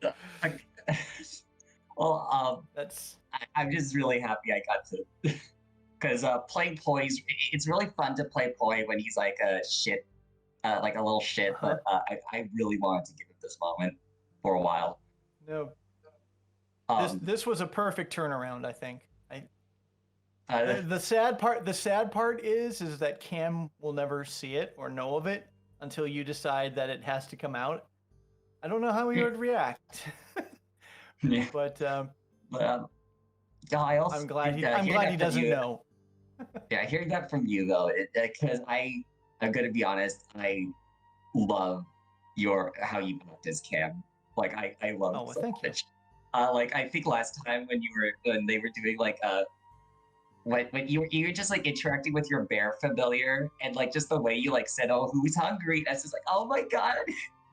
And also, I like how you act out his like desperation and that like I don't know, just like how he really wanted this object. Like when he was talking to the other, when he was talking about how much he wanted the headband of intellect, and like he seemed desperate, Yeah. but like he didn't seem like cartoonishly stupid. He genuinely felt like a naive. I don't know. So I'm very glad that coming from you, because I am a real big fan of your Well, thank you very much. I do appreciate that. It's a mutual admiration, I'd say. Because I was sitting here thinking, well, all this time is like, poise this little shit, poise this little slime ball, and then this all happens. I actually wrote in my chat, oh man, just thinking if he's trying to get this to lord over Cam and Cam refuses, poise out all of that money. That was my first response to it all, because I was thinking, oh yeah, this was your gambit, and what if Cam said no? Dum bum ba bum wah. And Well, also, I do need to check my gold stash. Yep. Yes, you do. I also kind of improv that. I was like, wait, Poi would not have the treasure chest on this person. Thinking about it. I can't wait for the first official Harper's meetup between Cam and Poi. This is gonna be great. Oh my god. Yeah. I had no idea this was happening, and I'm like, I can't wait. Oh, because it gives Poi an excuse. It gives more of an excuse for Poi and Cam to actually interact outside of business, which is something I really wanted to do because I like characters who don't like each other, but it makes it fun to navigate. Well, let's put it this way. There's a big scale out there, and there's a whole bunch of pebbles on one side, and on the other side it was relatively empty, but there were just now like 1 or 2 pebbles dropped in there. Eventually it's going to balance, but it's going to take a lot of pebbles and a lot of time. But that's what makes it interesting. It's the filling up part. Yeah, it does. So, TLDR, I really want to get Poi Cam bromance. Well, I mean, it just depends on how it I shakes out. don't know. That's we'll have to see. Yeah. I Well, think maybe not at bromance. I think at this point it's more of it will be a more mutual respect once once the information comes out that now Cam understands why Poi has done what he has done. And although vengeance in Cam's mind is not the end all be all, he can definitely understand, fighting to stop a great evil. So Romance. Hello. Stop it. They're gonna be like the best of friends. No, they're not. I think it makes No. sense that they're just. Me and you and me, no matter how they toss It the does dice. make it really fun that they have to work Guys, together. I am this close to rage quitting this campaign. You keep that crap up. I'm sorry. I'm sitting here right now swearing on it. I do think We're gonna it's a get the funny rock coincidence everyone. that the name of this organization is so close to Eldrath, and I keep thinking you're talking about Eldrath. Yeah, I'm like, That's what did I so do? unfortunate. How did I you do honestly that? thought there was a connection there, and I thought, are you gonna is Dana gonna connect it? Oh no, apparently not. Okay. It's pure coincidence. Just use a different name. You've got a pocket full of them. Oh yeah. Yeah, you have so many names. Like, I'll pull out a Billy. new one. Pull out a new one. go back. if I recall, Eldrath Veluthra is a elven phrase that means "our people's sword" or something along that lines. Oh, SOARED. There's like just Oh, one. of course you know Elvish. Well, I guess they already named it after. I mean, I'm a bit of a. Sorry. I have not only an Elvish translator, but a Draconic translator, a Dwarvish translator. There's plenty of nerds who have figured this out long before I did. I bet you're the kind of person who goes to Pandora, to Disney's Pandora, to buy the Navi translation. Please, I don't have enough money to buy stuff from Disney. Are you crazy? That's true. But they do have a language, apparently, which they, as much shit as you could give Disney, apparently they really stuck to when it came to building Pandora, World of Avatar. Like, really stuck to. All right, It's kind of- Cetus, you've called me out by accident because when the first Avatar movie came out, I did in fact have an English to Navi translation app on my phone. Yes! Yes! Let's go! Cetus has a Man. sixth sense for this kind of stuff, I think. It was a shot in the dark, but I have night vision. I know, I don't. I just The Listen. thing is that I'm fascinated by language. I love how language works and how the concept of creating a new language just for the purpose of fantasy like is conlangs. fascinating to me. Conlangs. I mean, seriously though, it's like a friend of mine when we play D&D basically just says, "Oh, well, this language is actually Russian or this language is actually German," and I'm like, "But it's not cool when you do that, you know? It's cooler if you branch it out a little bit more." I think it's interesting. I do think the conlangs are very interesting. As a fan of Game of Thrones, David J. Peterson's work on Game of Thrones to develop Valarian, I think is very interesting. He actually goes really in depth about like how High Valyrian, no, not Valarian, High Valyrian, how High Valyrian kind of like has like loan words and like there's different it's really interesting how in depth the Game of Thrones languages are, I guess, is what I'm trying to say. And that's kind of what made me interested too, because I find it fascinating because when it came to the Na'vi language, they actually hired a linguist to create a language for them. yeah, and I'm kind of like, how do you hire because like to me it seems like this Herculean I also was watching this video on the Phyrexians in Magic the Gathering, and apparently they have this entire written script for the Phyrexian language that they did not like reveal to anyone, and that it took like actual people to like decipher, and like you can decipher Phyrexian, and you can't really speak it because there are like some sounds the human voice can't make. But I'm just like thinking they went through all this work to create like this insane writing system and language system for the Phyrexians, and it's just kind of like random card details, and it just astounds me. So yeah, I don't think I have it anymore, but a friend of mine did give me a copy of Romeo and Juliet, but in Klingon. oh my god, that's like the I'm pretty dirtiest sure I've gift. lost that over the several moves I've done in the last like 12 years, but I might have to look through some of the boxes just to see if I have that still. But let me tell you, Romeo and Juliet hits differently in Klingon.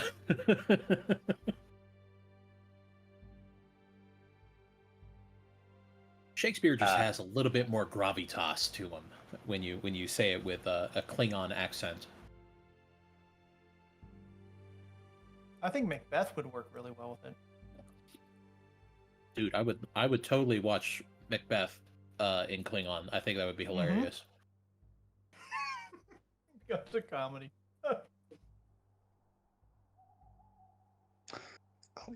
I think it's also the crazy thing, not just making the language, but like in the Game of Thrones case, like in House of the Dragon, you have to have like actors who have never spoken this language. You have to have them act in this language, in like a completely other language that is totally made up. And I think that's just so impressive how like they're able to do that, because like basically they're just speaking gibberish, but like they gotta act as though like they're, you know, well, it's not As gibberish someone because they who get had to, as someone who had to sing a lot of Latin back in my choir boy days, a lot of it is just phonetic, just knowing how does this word sound, and not I wouldn't know what I was singing. I just knew how it sounded. yeah, I guess it's true. All right. I have finished my snack. Mm. Congratulations. Hey. Did you level up with that? What? I finished Defeated my snack, sandwich. 10 XP. I Okay, leveled. real question. How is Baldur's Gate like a vacation spot? Because if you are wealthy in Baldur's Gate, you can get a lot of things brought to you for not a lot of questions asked. Like I'm just like thinking, does Dungeons and Dragons just have like a Fiji, like a resort, just a tropical resort you could fuck off to? Like, Not, unfortunately, no, because the number of people who are trying to actually go places, chartering a boat is actually really dangerous. I guess that's true. Because not only do you have to worry about pirates, you also have to worry about frost giants. Wait, frost giants in the ocean? Yeah. Huh. Hey, Did look they- at that. Somebody we're going to ban. What? Oh. Uh-oh. Uh-oh. Follow the And- rules. The Eldrath Veluthra sent spies to your stream.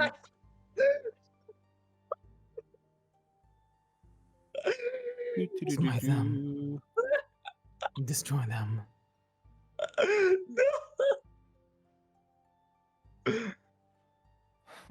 Want me to smite them for you, Dana? I want that Twitch obliterated. Hello, sorry for bothering you, but for promotion of your channel, viewers, followers, views, chatbots, Yeah, etc. if you don't. There we go. Ban. They just Banhammer. wanted to. I don't know what they wanted to do. Probably scam you, but they just wanted to scam you. Come on, is that so bad?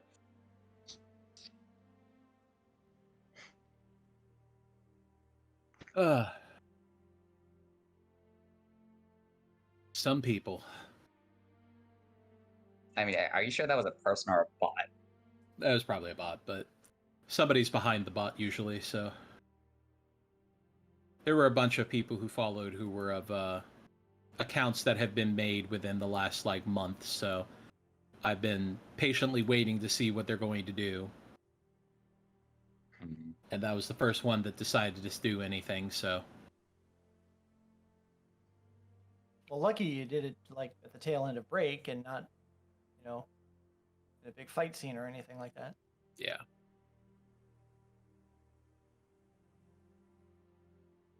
It's like, there's something important I have to tell you. What? What is it? We've been trying to reach you about your extended car warranty. It's like, no! But I have a compact car. Reach out to you about your car's extended warranty. I mean, you can reach out about my car's extended warranty only if you like do it like ASMR. I mean that you can scam me if you do ASMR. It's fine. Like, consider it quid pro quo. We should do.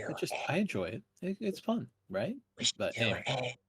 an entire campaign where we speak only in ASMR, and then we get bored of it like 2 sessions in. But it'd be really funny because we'd be like speaking in ASMR the entire time, and that'd be really good. I keep hearing ASMR rather than ASMR. Asmer. Yeah, just D&D pilled. Oh, that's a big deal. I don't know D&D yeah. lore. I'm sorry. Now, Asimar is a race, and I think they speak Celestial mostly, but it's still just like speaking Asimar, and I'm like, that's a race. What are you talking about? Celestial. Anyway,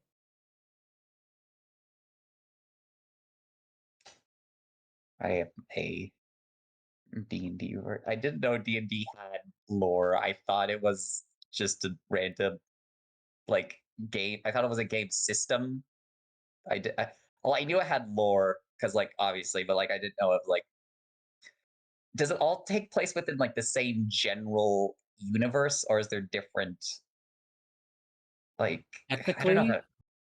Technically, there are 3 different realms, 3 different worlds that don't overlap technically because they are different settings.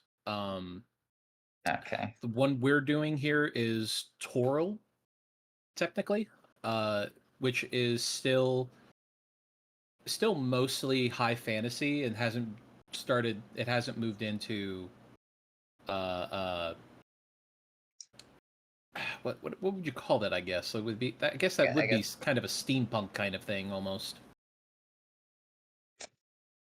I guess just well, technical progression has stagnated a bit. I'm just sending a quick note to Twitch about that account to let them know that they have acted out inappropriately. There we go. All right. So, everybody back? mm-hmm. Yep. Then let us continue here.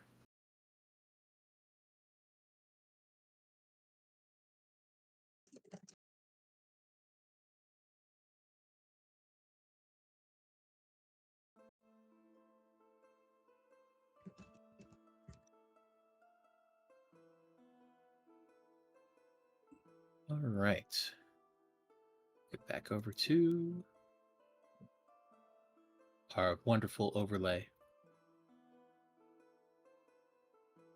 And Dana should note, I don't know if you saw it in Discord chat, but Dirk is I did, AFK. Yeah. Okay.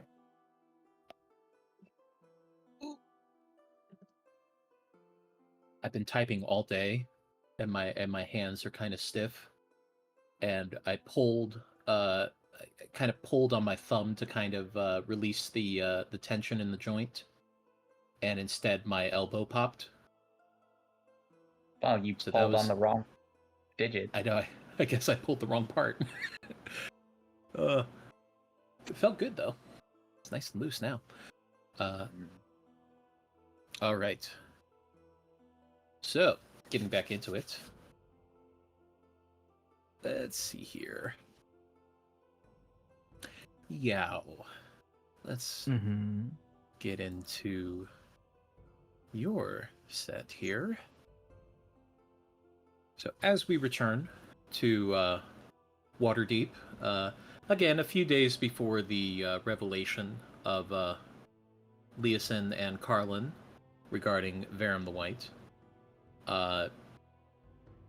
Master Wei has been moving about the various scenes of the nobles, rubbing shoulders and carousing with them a little bit. Lady Silverhand was able to get you into contact with other nobles who, one, would love your, one could call them services of your profession, mostly out of the novelty of them, but for some, a genuine interest. But she is able to help you get into a few parties, and I would just say, what kind of presentation would you make for a group of nobles to endear them to you? What kind of presentation? I assume that at some point they would want to make a show of it. So, sort of one of the entreating rituals on stage situation. In terms of milling about, Wei would definitely be giving off a certain air of importance. He walks with purpose, almost glides, really. Gotcha. Okay. Well, as the gathering moves from the formal ceremony into more the mingling and carousing that these events are usually truly intended for, Lady Silverhand goes arm in arm with you as the two of you glide around the room. You kind of have a matching energy. Her magical mystique and the enigmatic character that she is, mixed with your foreign appeal to these nobles, as well as your very different way of doing things. Definitely a different kind of approach to your interactions. But as she guides you around the room, introducing you to several of the quote-unquote lesser nobles, ones who don't necessarily serve in politics, but still wield some notoriety and wealth that could benefit the council. But then she approaches a tall man with broad shoulders and a thick mane of red hair with a matching beard, who you would recognize, having seen them at the meeting that you attended, as Lord Neverember of Neverwinter, the former Open Lord of Waterdeep. And as she approaches, a female half-elf excuses herself from his presence. Lord Neverember, I hope you have made time to unwind after your tenure in the Open Lord's office. Alas, Lady Silverhand, now that my focus is no longer split between two kingdoms, I find that my time has become more occupied by those who seek Neverwinter's favor and aid. Well, I am grateful you were able to attend our soiree tonight. I believe you have been acquainted with Master Wei. Not formally, I fear. Our introduction was far too brief and sterile to truly call it an introduction.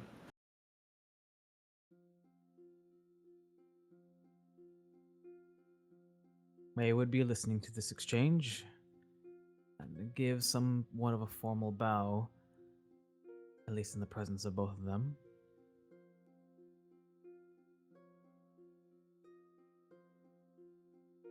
I do thank you for the invitation. I have found your practices interesting, far different from what I'm used to, but is a pleasant change of pace.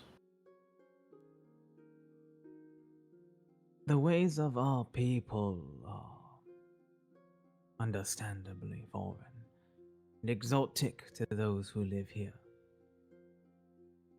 on the Sword Coast.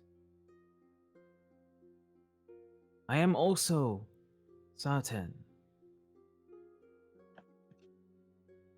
that you are aware that our land is filled with the influence of dragons, yet we do not have the same issues that your people see.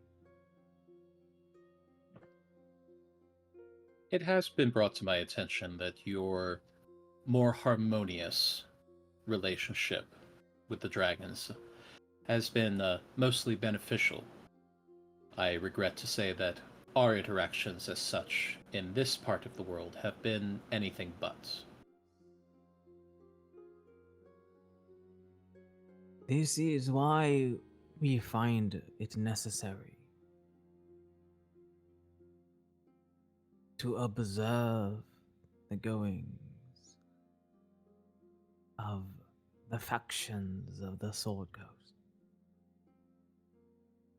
This conflict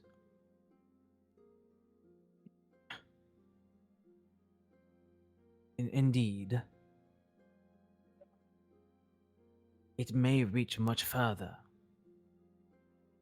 And we are saddened, perhaps, that there is so much strife here. Indeed. Tell me. Well, I would hope that the Lord's Alliance would be able to pull their resources together a little bit more quickly than they have offered to do. It would be more beneficial for the situations that we find ourselves in, what with battling both a rampant cult as well as a extremist group. Tell me more about the situations that you find yourself dealing with. I am certain that I may be able to provide insight. I believe you have done quite more than just provide insight, Master Wei. I've understood that your group has done well, and I hope they will continue to do well. Indeed, I must congratulate them as well. But I can see it in your face. You are one who also knows the length and peril of conflict. This was one battle yet won in a much larger war.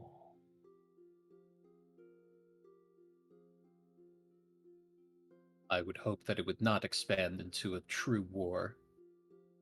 I do not believe that Neverwinter could survive such. Neither would we. So, we must focus our attentions on small actions, focused strikes that, though small, are sharp and can turn the direction of a much larger boulder falling down from the hill. Mayhaps we can prevent such disharmony to fall upon the people. I believe we are of two minds in this matter. I do wish to see more of a moderate approach to this. I know that several of my companions wish to turn a blind eye, but I myself am not able to do so. With Neverwinter's recent troubles after the eruption of the volcano, we are still in the process of rebuilding and find ourselves in a situation of economic despair most days. And to have a war added on top of that would certainly cripple us to a point that I don't believe that Neverwinter could recover. I would prefer to see this these skirmishes to be brought to an end before they could blow into a full war. But at that point, it seems that such is not in our immediate future. There are still many who seem to be making large movements. However, if we are able to stamp out these fires that they start quickly, then perhaps we can avoid a true wildfire that runs across the entire Swords Coast. Indeed, I must agree. However, Lord Neverember, this is a soiree. We should be keeping this talk to a minimum outside of the war room. As anxious as it makes us both, likely. As Lady Silverhand leans into you, Master Wei, Oh, Master Wei, these are just the way that the nobles of Waterdeep behave. For everything is always a meeting, even if it is just a simple gathering of drinks and merriment. There is always a bit of politics peppered in. Of course, there would be. It is only an interest of mine to ensure that those that I speak with do not exhaust themselves with such matters. Indeed, a watchman is most vulnerable when he is watching but sleepy. We must find time to rest. Indeed, I have to say, Master Wei, I do appreciate that. It has been a very stark couple of months, I would say, with these matters. I hope that I will be able to return to Neverwinter to my manor and my estate and truly unwind from the duties of the Open Lord that have left me a little bit frazzled, I think would be the appropriate term. I'm certain you will see how these go, Laurel. I'm sure. Of course, Daggles. Of course. Now, we do have to make the rounds. You'll excuse us as she begins to move you away. Of course. Master Wei, do enjoy the soiree. Thank you. And he gives a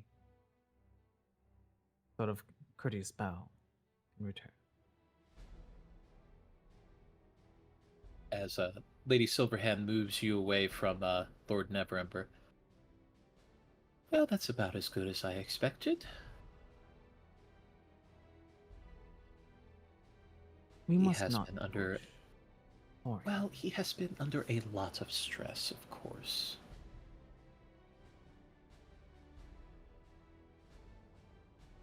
we must not push too much. Of course. Of course. But I do think it is important for you to meet at least a few of the more prominent members of the council, because I do believe that it will come a time when perhaps they will be deciding how to move forward with not only you, but the rest of your companions who have assisted us in this time of need. Indeed, I do agree. After all, more connections. They can create quite a few miracles. That they can. That they can. Ooh.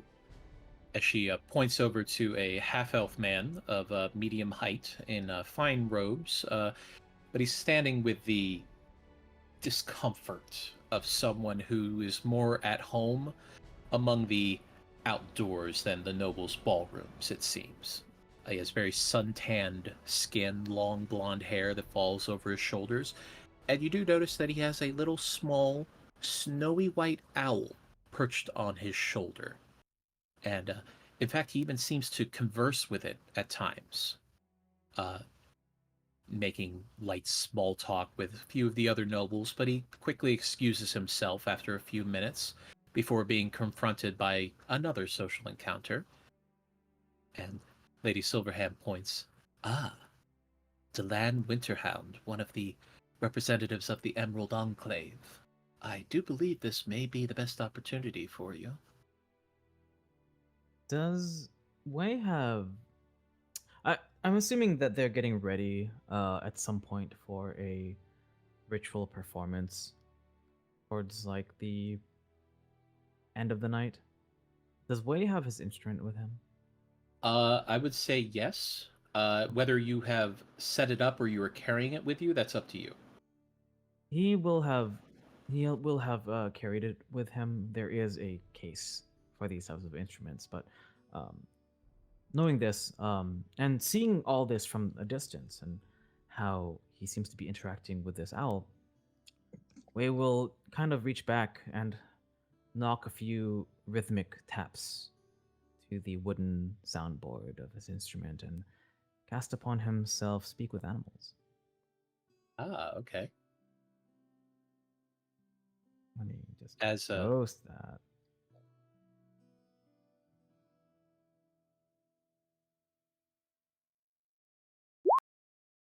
There we go. ta-da. Ta-da!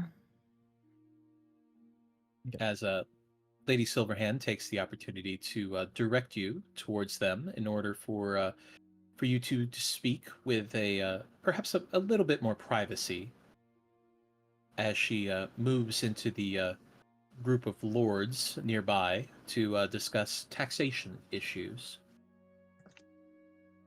Ah, I believe it was Master Wave. You will be performing for us tonight, I believe. Indeed, I will be. Yo, I have been introduced to you, or rather, your reputation has preceded you. Mr. Reputation as such. I don't think I have much of a reputation amongst these folks, but yes, Delan Winterhound. I am with the Emerald Enclave, as he points to his owl. He says, "This is Ogilvy." As Ogilvy looks at you with bright yellow eyes. Greetings to you, Ogilvy. Hello. Do you have any food? No, unfortunately, I do not have food on me. Oh. Well, if you find What? any, make sure to bring some. What sort of food would you like? It seems Mice? that this is a mice. As Delan looks on his shoulder, Ogilvy, I have told you that they are not going to bring you mice at this party. You're going to have to settle for, I believe these are canapes. I'm not certain. I'm not familiar with a lot of this food, unfortunately. I was to say the same thing. It is unfortunate, Ogilvy. But Oh, if we were to find one, you will be the first to know. I like this one, Delan. I think I do as well. However, I do have to say that I have heard of your recent excursion to the northern wastes. Indeed.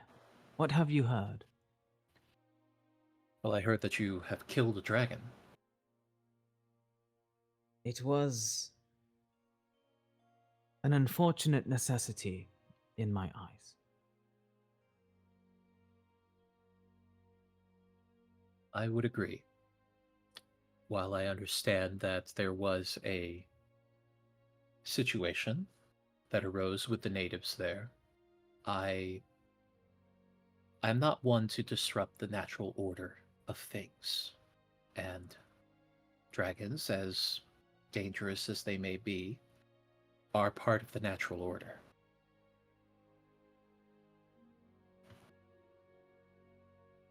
I believe that there is a bit more of a complicated relationship between humans and others of similar races and dragons. The natural order, of course, to our people is just as important. Indeed, we do have a powerful ministry that keeps stewardship of our land and makes sure that it is well kept. Not for us, but for everything living within our empire. However, unlike many of our bestial friends, dragons and humans, elves, people, we have an unfortunate yet fortunate trait of sentience. And we wish to always shape the world around us to meet our ends.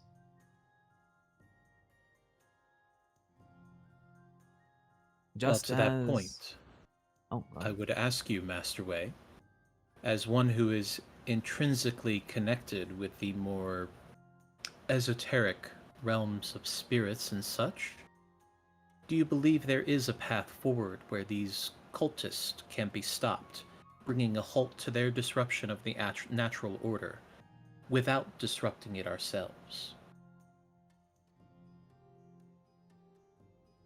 without disrupting it ourselves.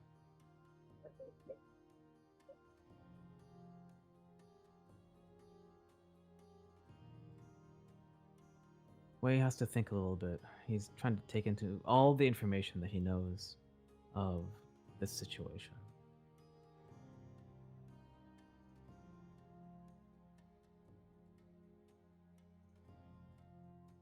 There is perhaps a path.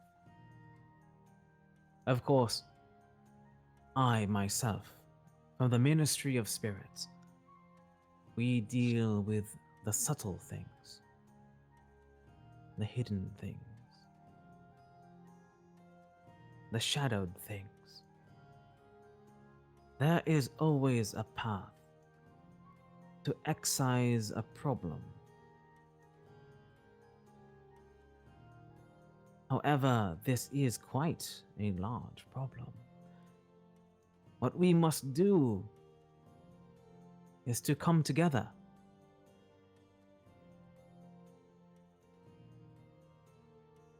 Find a shared interest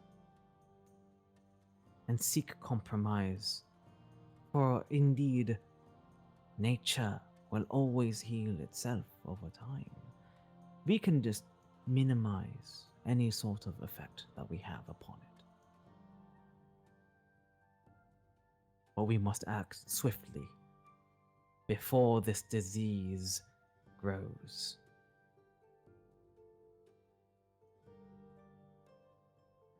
Like a pustule on an arm. Sorry for the graphic ideation, but it must be removed. I would Then say we it's an heal. accurate description.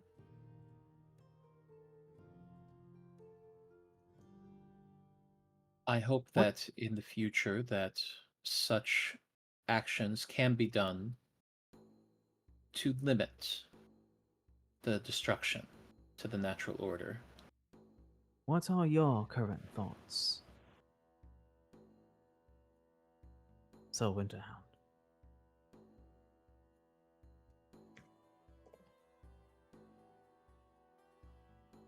I think that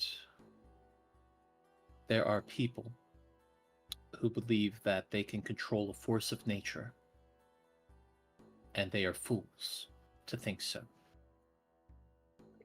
You cannot control a hurricane or a tornado or even the very essence of nature itself. And to think that you can is a mark of arrogance that I think is only found amongst people. And these cultists that have desired to do so, I hold no love for them. But I also don't wish to see that the dragons that they have been perhaps coercing to be destroyed as well.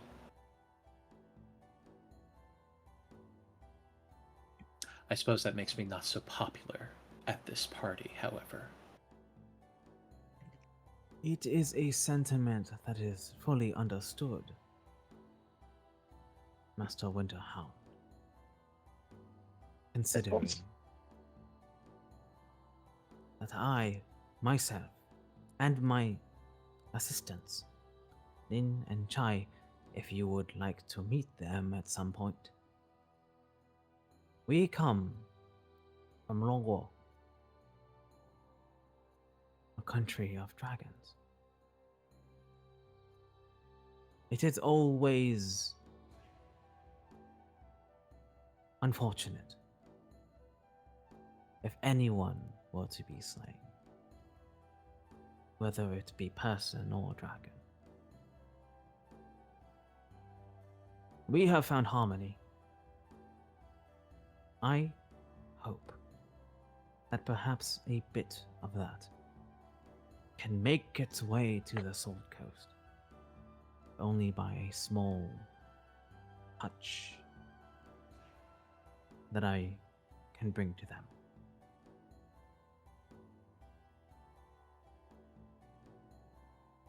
As Delan looks to the Ogilvy on his shoulder. You know, Ogilvy does have a sense of people and seems to know when we have found a kindred spirit, and I think we have found one in you, Master Way. Yeah, you're really Way neat. gives the polite bow. Yeah, Way gives the polite bow to them both.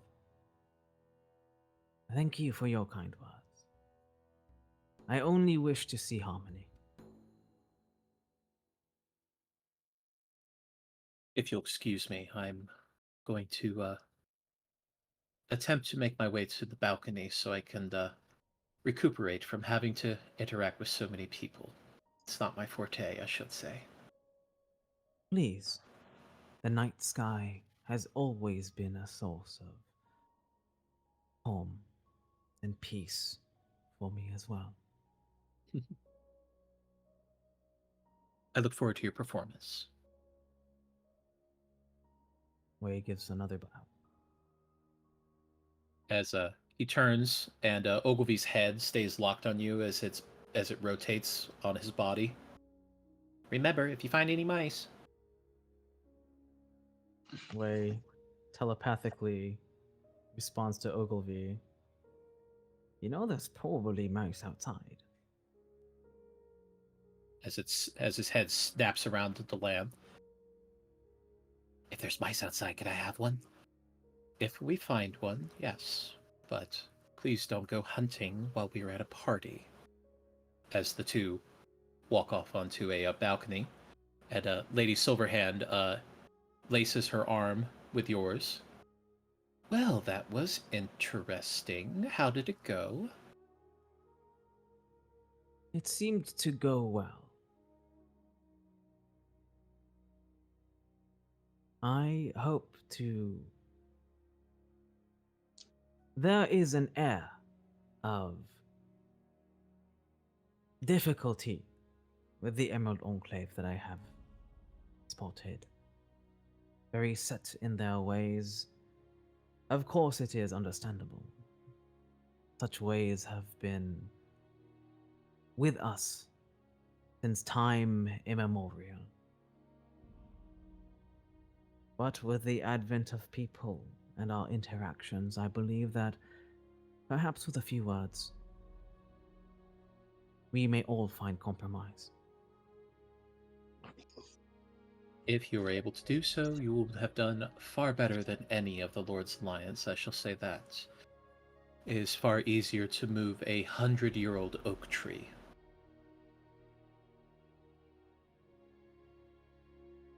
I will consider such difficulties as we come across them. As she moves along with you to the other side of the room, you hear them before you see them, as two human men are speaking candidly with each other. Two very different builds and walks of life, but both carry themselves very tall and strong, as Lady Silverhand leans in and points to a short, balding man with a large beard, with a big, rotund form, with a bit of a pot belly going on, and I believe you may have seen him at the council meeting. I believe that is Anthar Froom of the Order of the Gauntlet. His friend there, however, is Sir Istavel of Daggerford. Not officially a member of the Lord's Alliance, however, he is in good standing.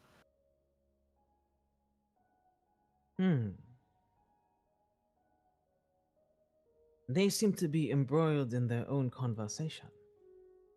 Oh, believe Until me, this it is dies- very normal for them. Until it dies down, what do you know of them? Well, Anthar is... He wears his heart on his sleeve. He very much would prefer that all of the evildoers be vanquished, however flowery way he would like to put it. But truthfully, he is a man of the people, and he does wish to see that those who are downtrodden and oppressed are protected, and that those who would seek to step on them are crushed. And I do happen to have a fair bit of admiration for his ideals. However, I find him to be a bit brash in many occasions. He's not much for social graces. And as you look at Sir Istval, who is a rather tall human man, he has very sun-worn skin, long brown hair pulled into a very neat ponytail, and a gray, short, stubbly kind of beard. He does have a bit of a dour expression to him, but you do note that he has a cane that he is leaning on. And I would ask you to do a, I suppose this will fall under either perception or medicine. Or nature, actually. Let's just go for perception. Okay.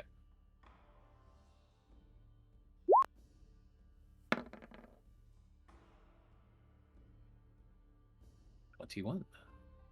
All right. As you look at the cane, that cane is made of bone, and judging by the size of it and the shape of it, from how it's been carved down, it could be a dragon bone.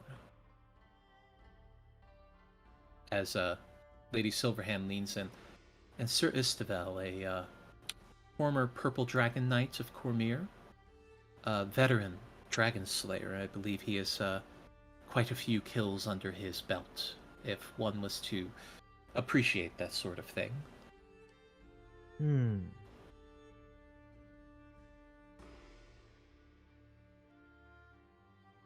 One to watch out for, certainly. Believe me, But if his heart...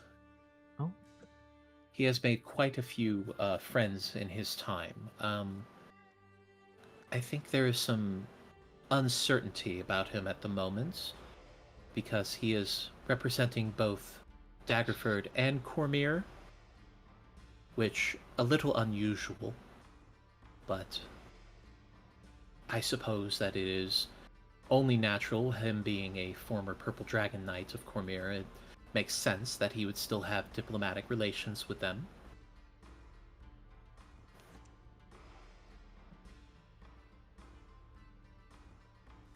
Well, I suppose the best thing to do is to break into that conversation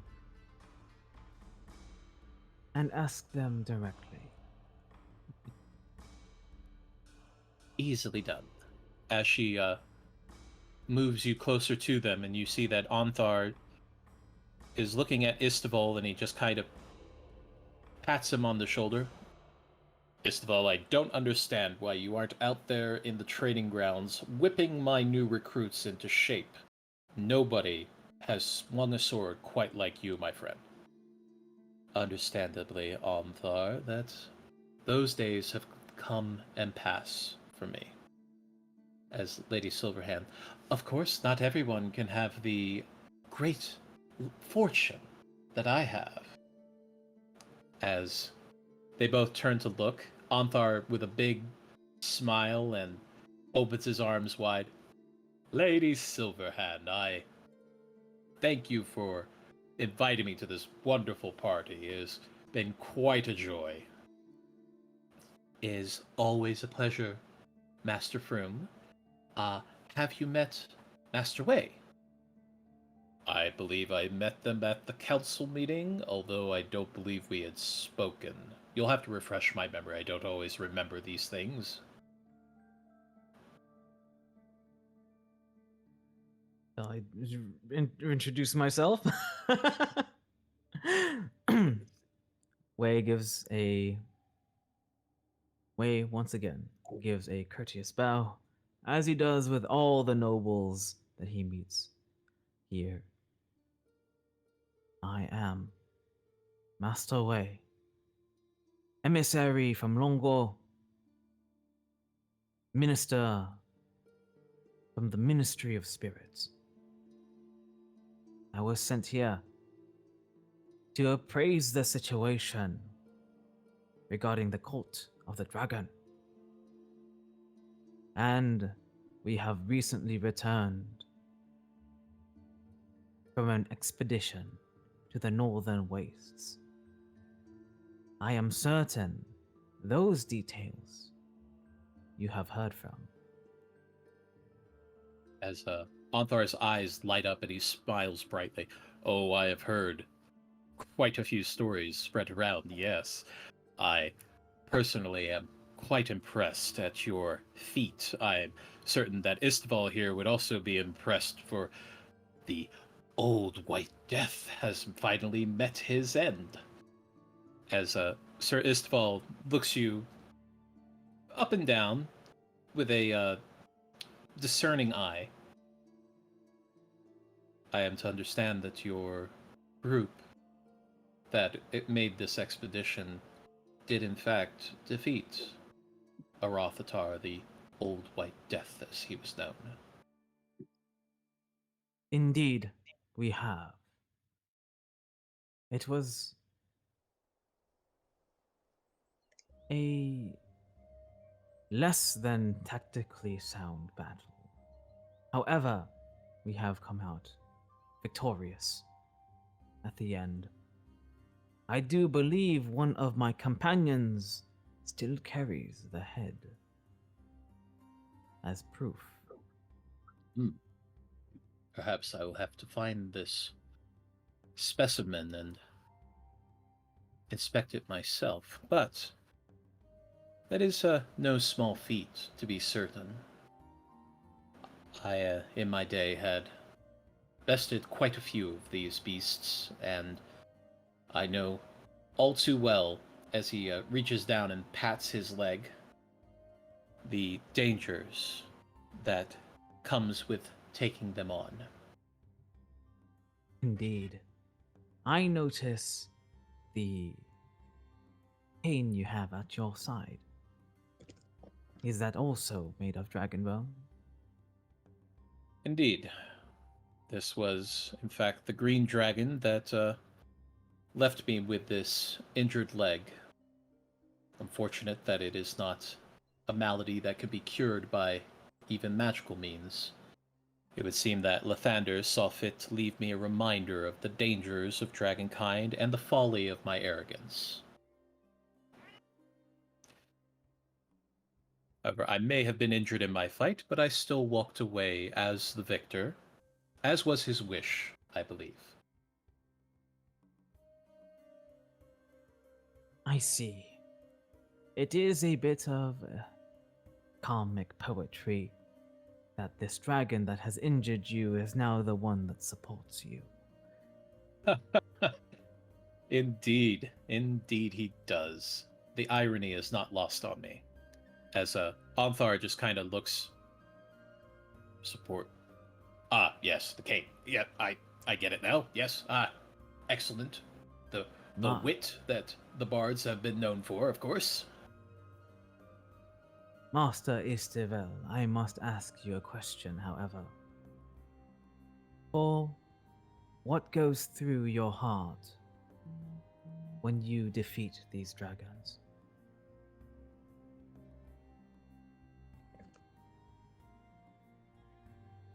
I would say a multitude of things. Relief that I have survived yet another day and another encounter. Apologies. Lady Silverhand, you must get better control of your pet cats here. They're just wandering around. This is why we cannot find any mice. They have done quite well in that manner, yes. But I also fear that... Have you ever considered the idea that when you are pulling back a crossbow, and the tension increases until eventually it reaches a point where it can go no further, and it must release? I worry that my actions in the past may have led to some of the tensions that have occurred in the more recent months.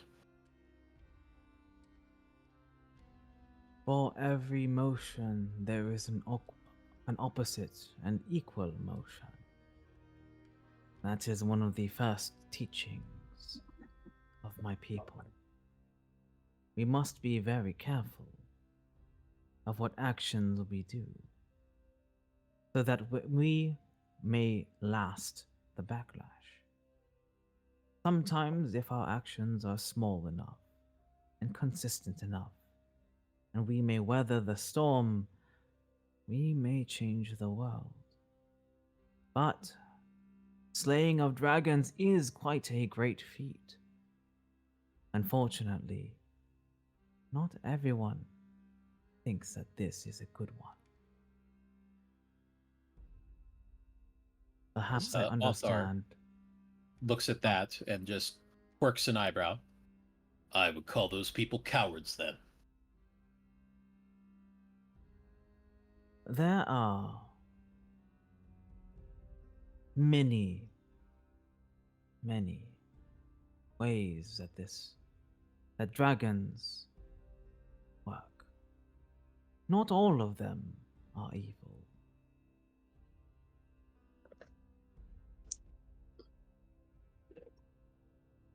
But as I understand, many of those have been lost to history.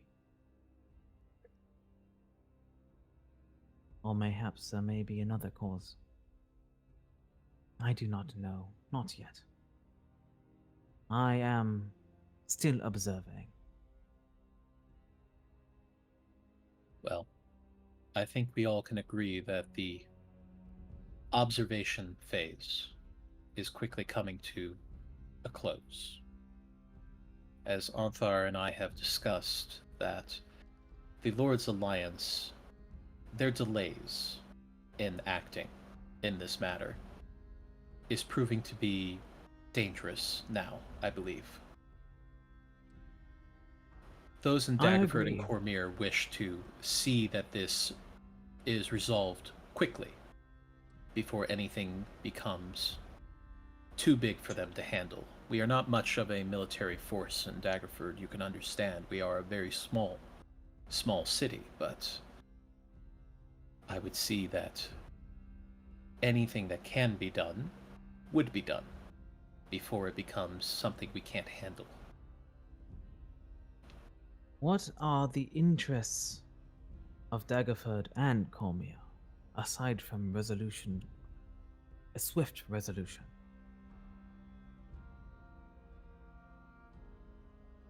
At this moment, both Daggerford and Cormyr wish to make sure that the war that may come doesn't come to their doorsteps.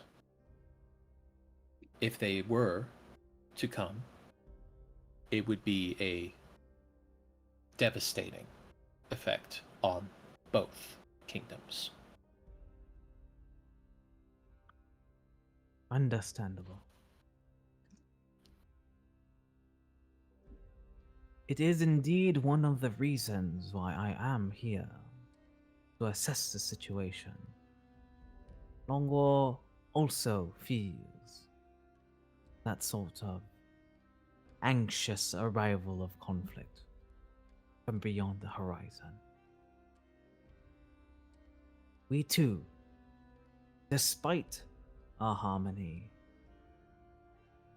and the might of our dragon empire, do not wish to be involved. But this situation seems dire enough that we may. I pray to both gods and spirits that we can resolve this quickly and efficiently. Master Froome, I am aware that you are of the Order of the Gauntlet. From what I hear, what do you think of our efforts to liberate the people who are under the claw of a very oppressive dragon?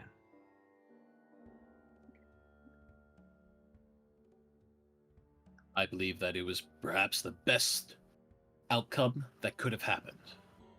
A tyrannical creature that saw better to oppress and kill those underneath it is now dead, and the people that were oppressed are free to breathe as they see fit, without any fear of being squashed down or cut down. As far as I am concerned, you have done the world a service. What do you think of my people who live in harmony with the dragons? Is your hatred only of those who try to tyrannize and to oppress? It is of the Gauntlet's creed that those who would seek to use their power to oppress others should not have that power in the first place. If in your land they can live in harmony, all the better. But as soon as they were to step out of line, believe me, the Order of the Gauntlet would be ready to march. We are of like minds, then. Indeed, all dragons deserving of their titles in our land. They must be of benevolent heart. Many that see desire to rule or to tyrannize the other dragons will strike them down.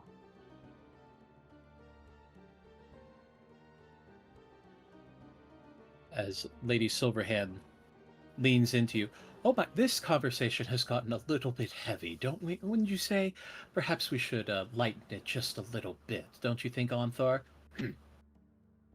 To speak of these matters is important, Lady Silverhand, respectfully. Of course, Onthar. But this is a party. We're supposed to have fun. Yes, of course. I shall perhaps enjoy a few more glasses of wine, and perhaps I will find the fun that you seek. Excellent. Of course, make sure to try the... I believe we did bring some Cormiran wine up for Master Erstval here. Do avail yourself to it. I've heard it is top quality. As she pulls on your arm. I do believe it is getting close time for your performance. Please, then, let me see the stage. Plans must be made. As Onthar and Sir Istval give you a nod of approval, and Sir Istval lowers his voice and speaks to you in Draconic. I do believe we will speak again, Master Wei. Wei responds in kind.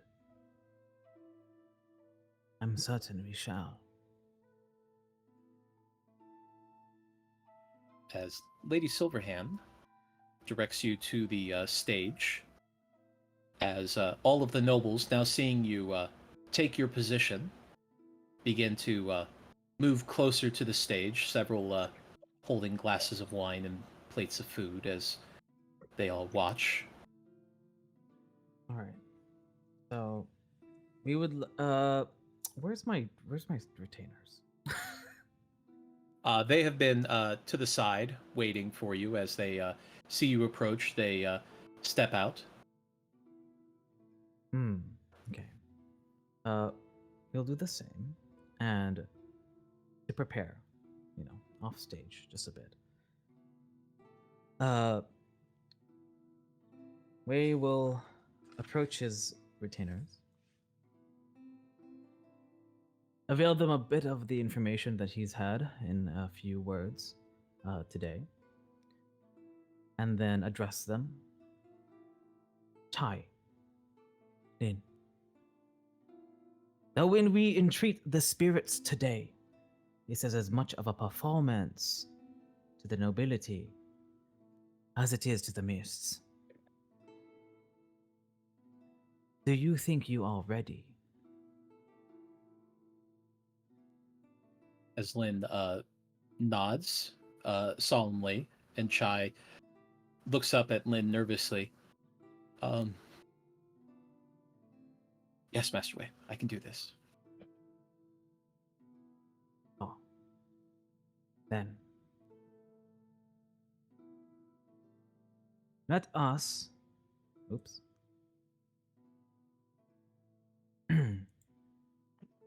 Fourth level for all of us. Nice. Eagle Splendor. Let us channel the souls of our ancestors and the benevolence of the immortal dragons.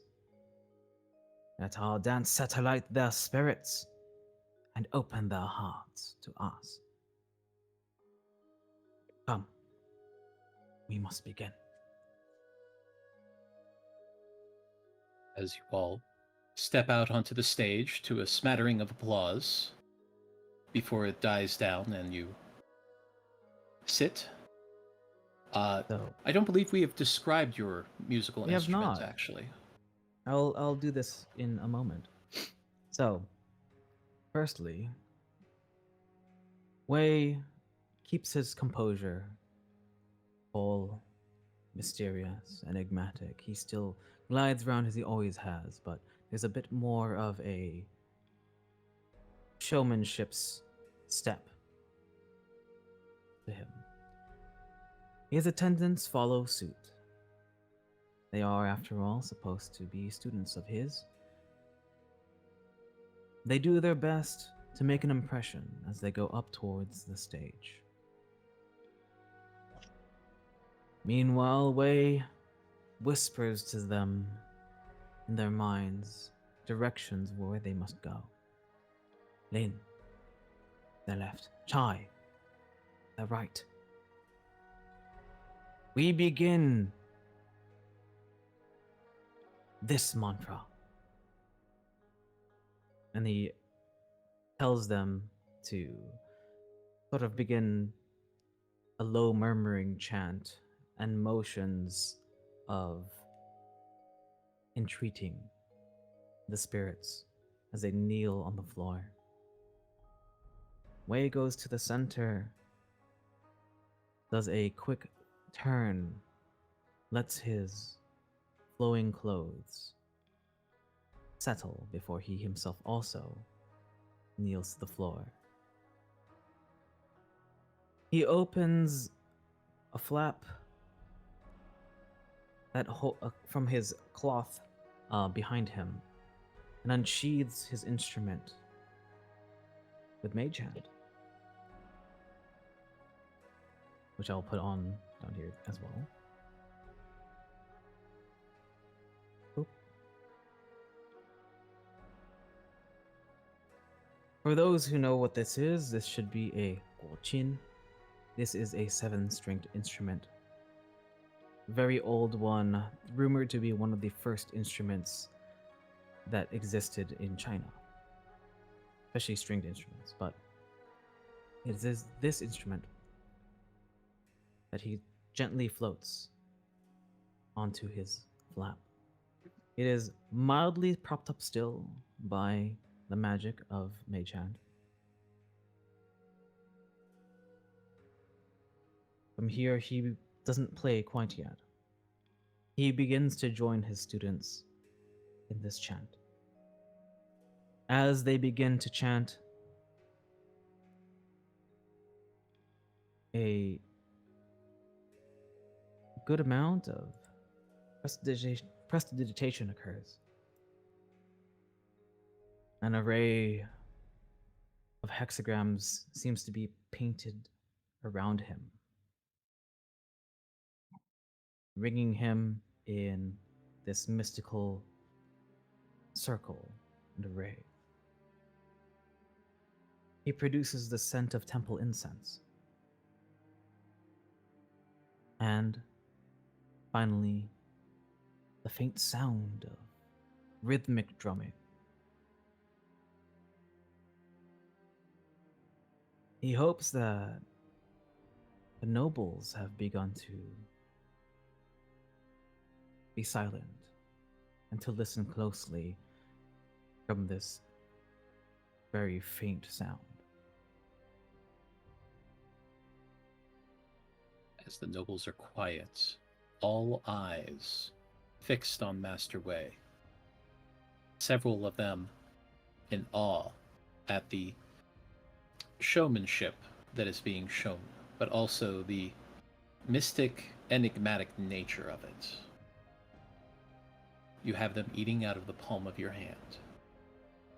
He continues to build the show using minor illusion to spawn motes of blue spiritual flame that then collide together into the form of the mystical, fiery form of a long dragon that seems to slowly dance in the air. He then begins to pluck the first few notes. The dragon dances, and so do his students.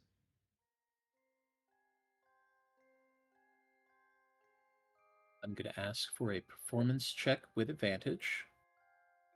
Might I do a tool proficiency with advantage? Absolutely. Let's see if this macro works.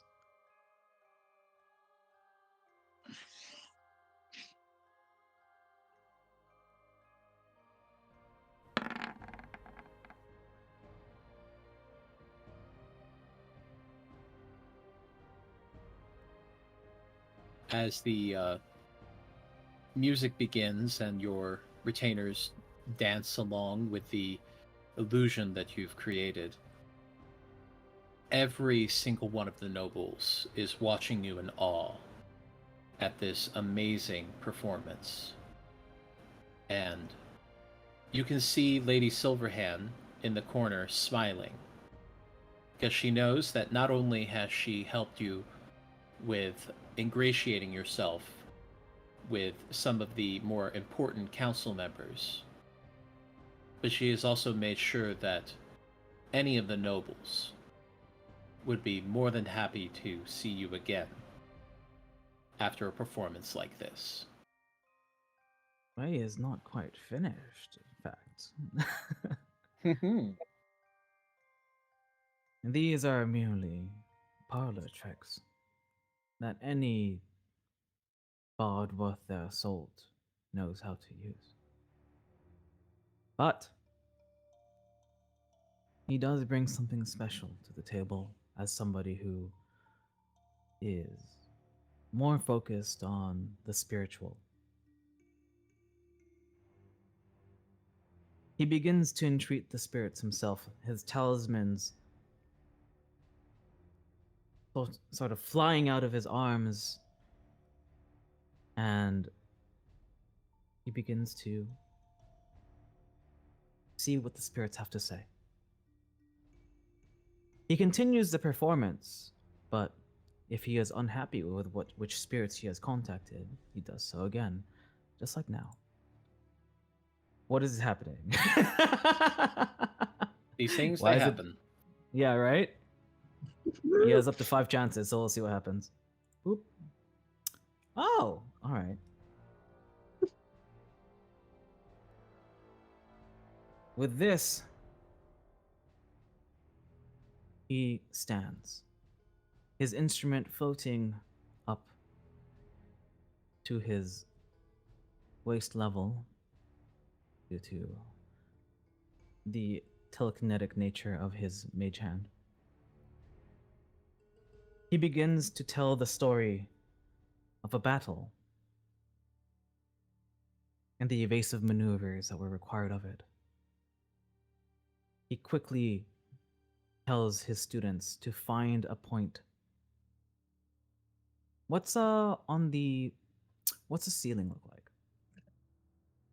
It goes up fairly high for this ballroom. Is about let's say about 15 feet high. Are there- Mostly it is a rounded, almost like a cupola. Mm-hmm. Are there chandeliers and other such things there? A few chandeliers, yes, all with various candles, but they're not lit with actual fire. They are instead lit with continual flame. Do they look sturdy enough to support the weight of one person each? You know what? I'll say yes. Okay. He tells Chai and Lin the plan, and he begins to speak the story. A story of how his party was fighting Rothator. How they had to move, how they had to get into position. Dragon's breath may be embellished, but Dragon's breath going this way and that and everywhere else. He uses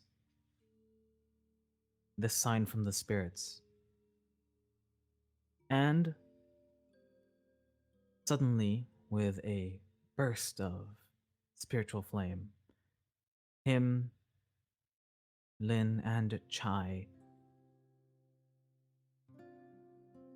teleport themselves into various places of the room, especially up towards those chandeliers, where they pick up their chanting, where they pick up sort of a more hand-motionly dance.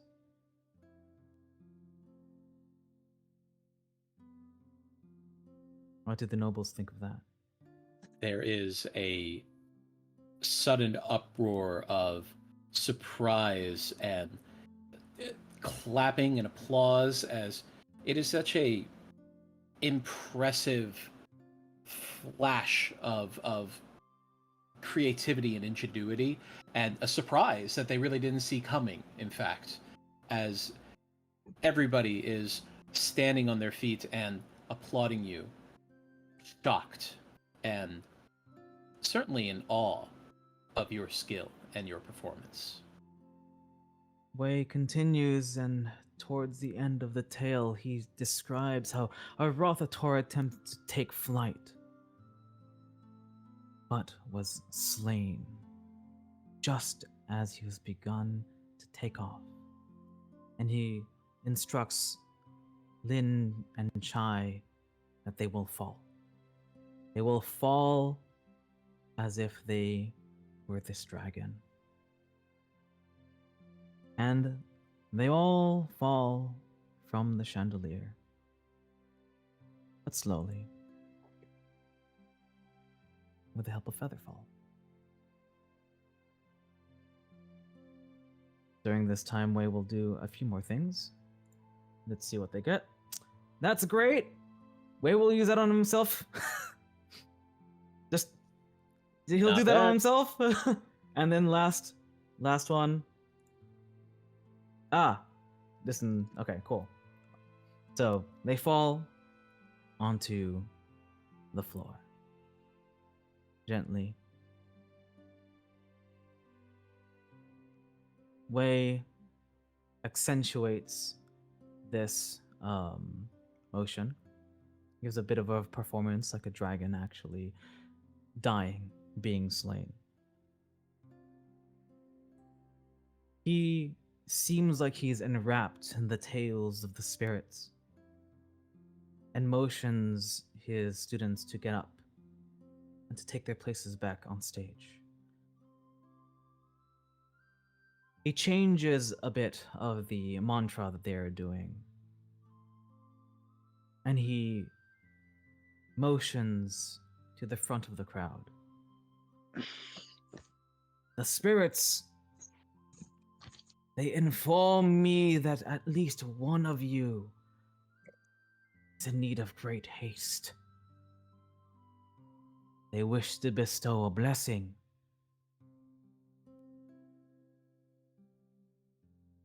Who amongst you would require something? Make haste as the haste that you require.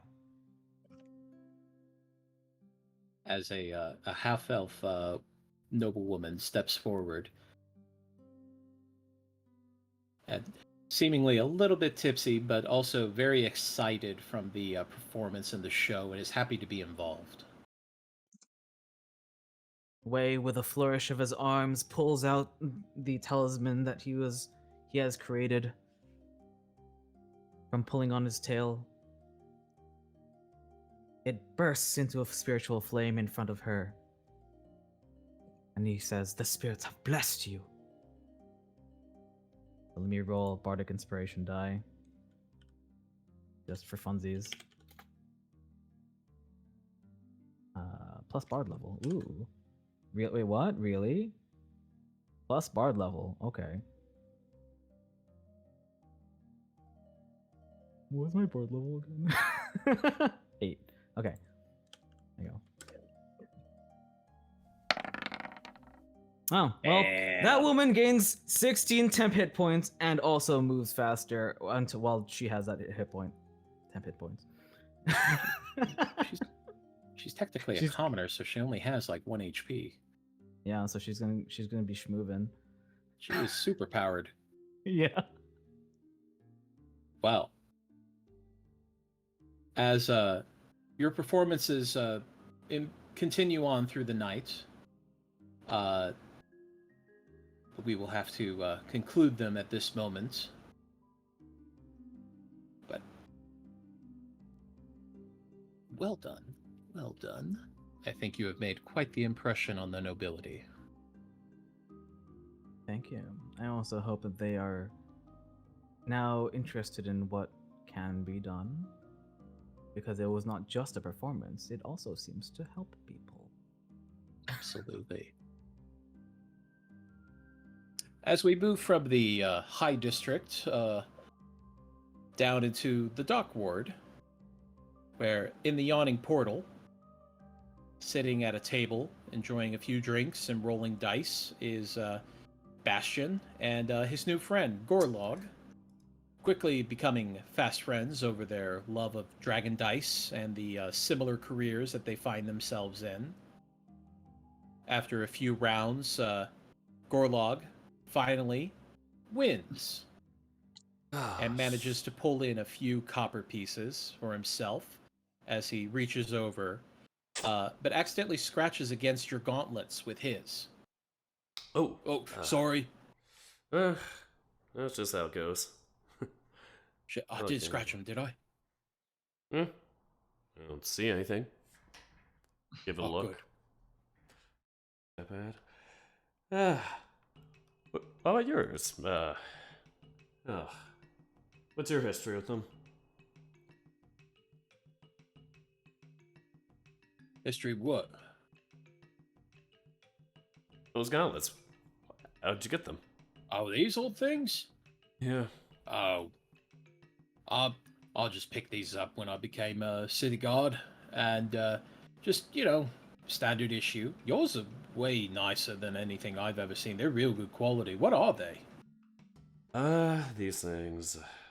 Well, they're called Gauntlets of Ogre Power, and yeah, let me just say the way I found them wasn't really nice. Then again, pretty much my whole past isn't nice, but yeah, I mean, they really helped me. Just, God, the fucking training I had, just such bullshit.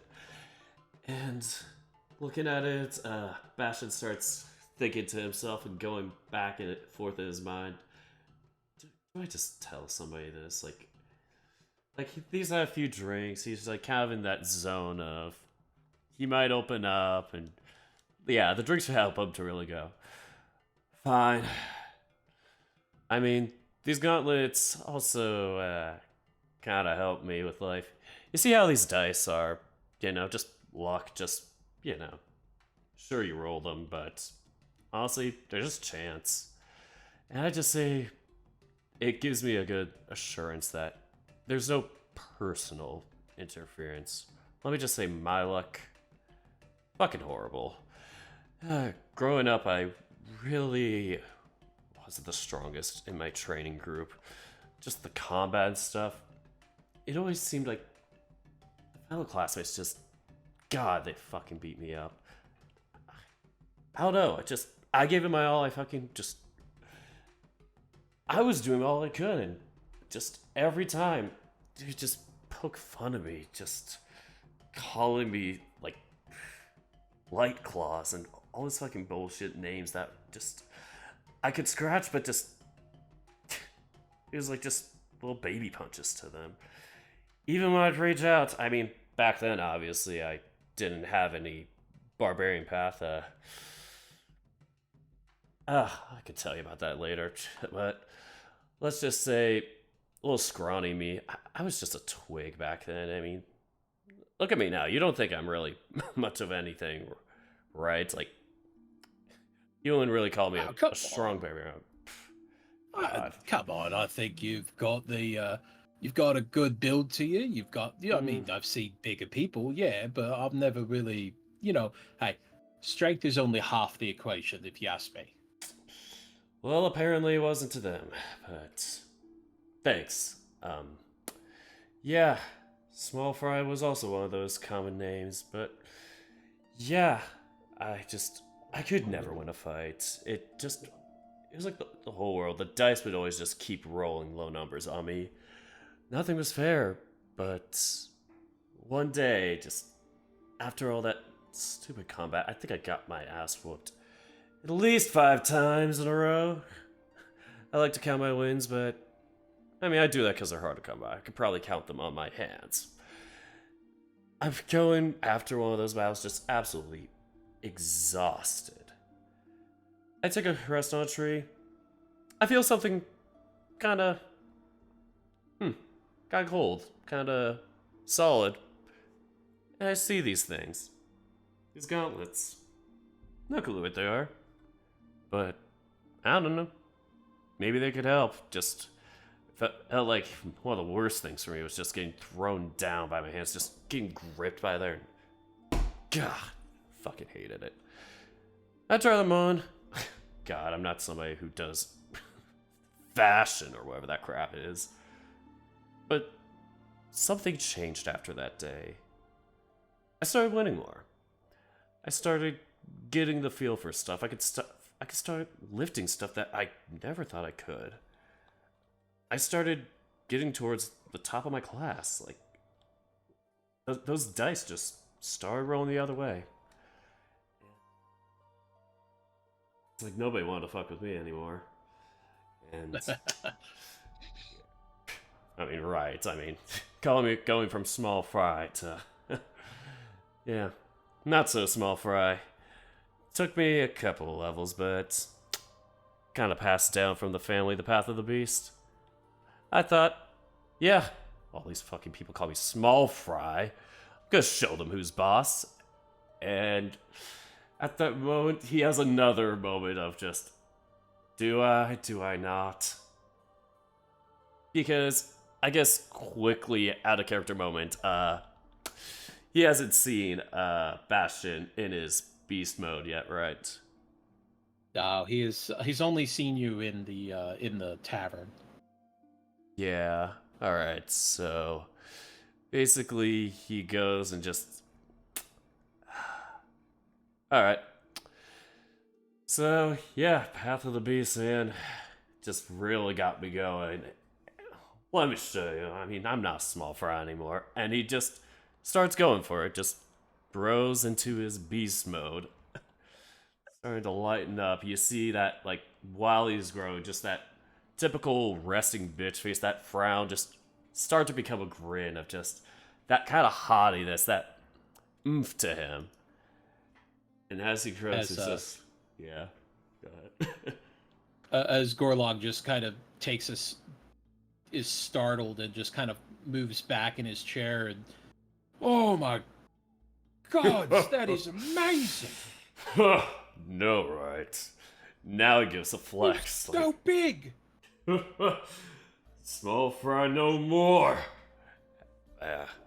those fucking combat fucking buddies just, they could not catch up with me after that. Sure, I wasn't the best, but all those fucking ones that just call me small fry and shit, just little noodle arms and all that crap. You think they cared about that anymore? I smashed them into the ground. Bam! Throwing them left and right, getting them all scared, spooked riled up. Ah. It's me now. Think all that hard work picked up? Right foolish to mess with you and that like that. Crazy. Damn right, damn right. He just watches as you beef in front of him, just like looking at all of the muscle that just appeared out of nowhere. He's just, where does it even come from? This is incredible. Yeah. That path really gave me a lot to me. They say it runs in the family, but I think I'm exceptionally strong. I gotta tell you about this battle the other day we had. You know how there's this campaign, this group that I came with, and there's this whole commotion and stuff about this dragon being beheaded and all that. I wish that was me. Nah, I did something even cooler. I took down a champion. Yeah. Just like that, yeah? Yeah, there's this tribe. Olek, something like that. Out of character quickly. In beast mode, his memory's just crap. He's like too much testosterone in there, but anyway. So we get there, and man, we end up getting caught by them. We try to get away from them and all that crap, but they get angry at us. They get pissed for us even walking by their dang tribe. Like, what the hell is that all about? Just existing, us just walking by. It's like, oh, you're so scary. They get so spooked by that, they say, bring one of your champions out here, and we'll bring ours. We win, we get your stuff. Or you win, we'll tell you some stuff. And so, of course, I go out there and face their champion. Battle to the death, they called it. Both of us in one of those big old circle rings. Colosseums, Sims, those things. And I get in there and cauliflower, yeah. God, honestly, look at those things. Why do they have to name them such crazy fancy names? Just call them battle circles. That's all they are. Yeah. I get into there and just take him out. I got this big tail I whip around. You know, I got these claws too, but I decided to change things up for them. Give it a little show of the whip around. And he does a little spin in his chair and nearly falls out of it as he does. Just, whoa. That's how he was when I hit him. And I took a few more of those swipes at him, just smacking him and smacking him. He got some good blows on me, but by the end, I got one final move. He gets out of the chair, kicks it, and he's ready to just go full somersault on them. And he replicates that final move he did on their champion and just full somersault, tumbles in, and he does not realize the amount of space he has. It really is not enough space for a 7-foot Wolverine beast to do a full somersault and not hit anything over. You might be able to imply what happens.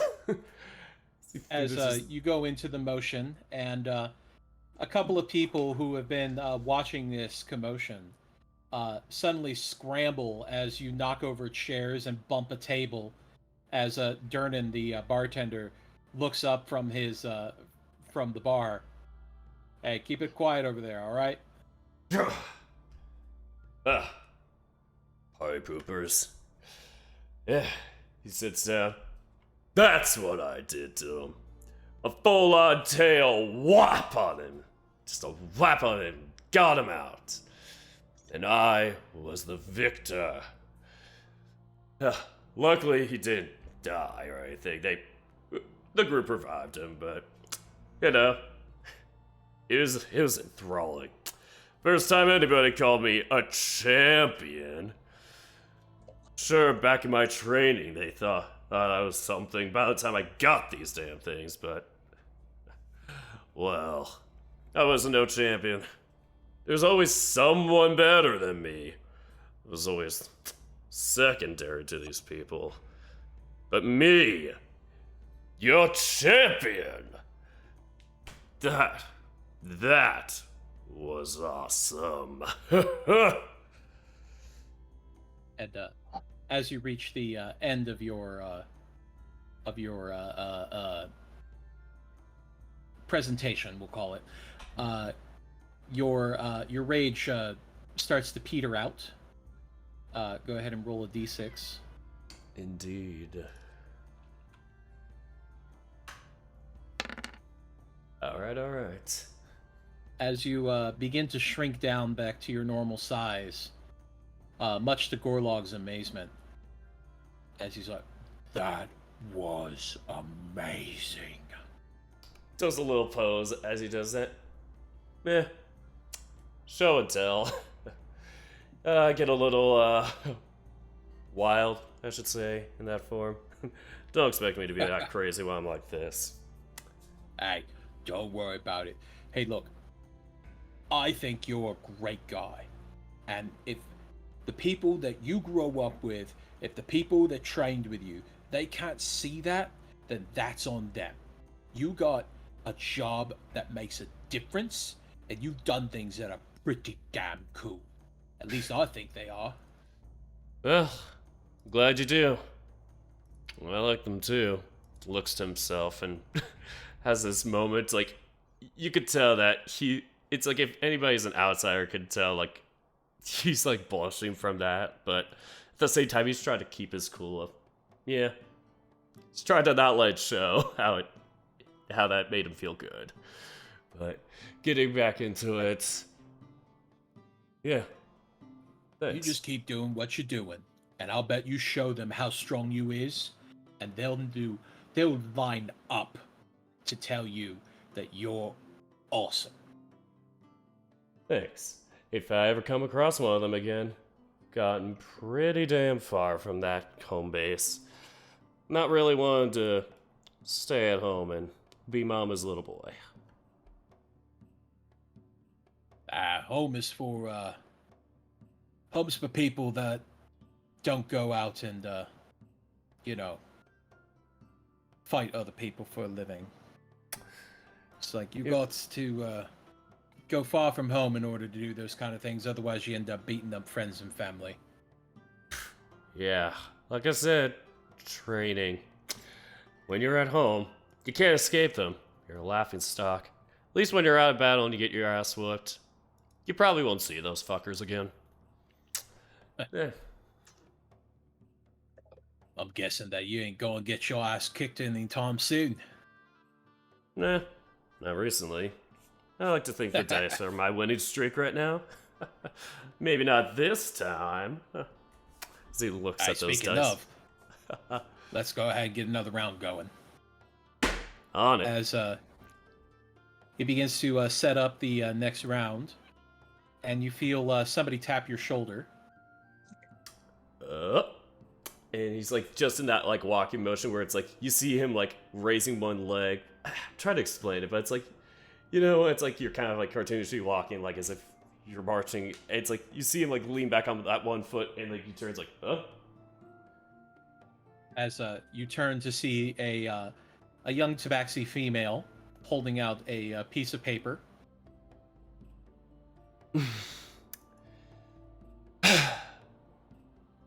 Yes. Got a mission for you. Oh, thanks. Swipes it from her hand. As she holds out her hand. He looks to Orlog just to get a quick evaluation of how he like what he thinks. He looks a little confused at this situation. He doesn't have it. To have somebody come up to you and just give you a message is such a rare occurrence for people who are of lower status.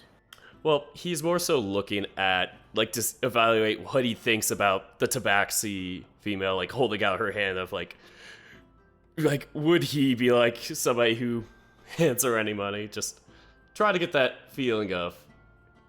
Honestly, he looks as confused. He looks kind of confused at what she's still doing there. He looks at his copper. I'm assuming he has more than just that 10 copper that he's holding on him in his pockets or whatnot. I mean, you probably have a bit of a smattering at this point. Yeah. He fishes into his pocket and just pulls out the first thing he's got, like at least the first like handful, and just goes, "Fine, take it. Alright. Whatever. Have a good one." And I think he ends up giving... Let me pull it up. He just randomly fishes out, like... He has a handful... Probably about, like... That's probably like 10 silver. Oh, thank you, sir. I'll make sure that next time if I get any messages, I'll bring them to you first. Yeah, thanks. Whatever. Just walks away. As she runs out of the yawning portal, and you open the message and see a summons to meet at Ulbrinter Manor with Lady Haventree on order of Ontharf Room.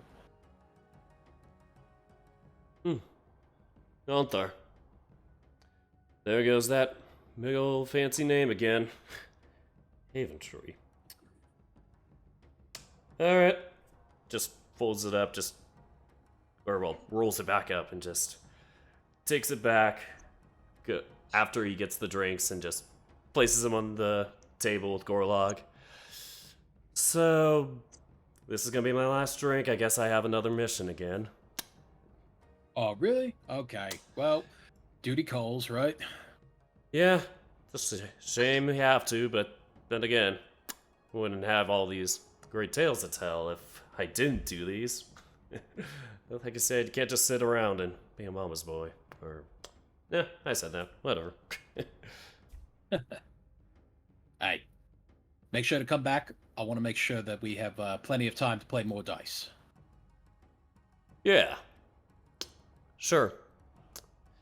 And I'm assuming then he's still sitting back down for that drink, because it's not like he's just immediately leaving. But I can't waste a good drink. Absolutely not. You have to finish a drink. It's already been poured for you. Yeah, I spent money on this thing. Why waste money? If I pay for something, goddammit, I'm gonna drink it. I'm gonna use it. But as you finish your drink and head out to Ulbrinter Manor, the rest of you also receive summons, not just necessarily from Ontharf Room, but from various people that you know. For you, Cam, and for Eldrath. Eldrath actually staying at Ulbrinter Manor doesn't actually have to really be summoned so much as a steward fetches him.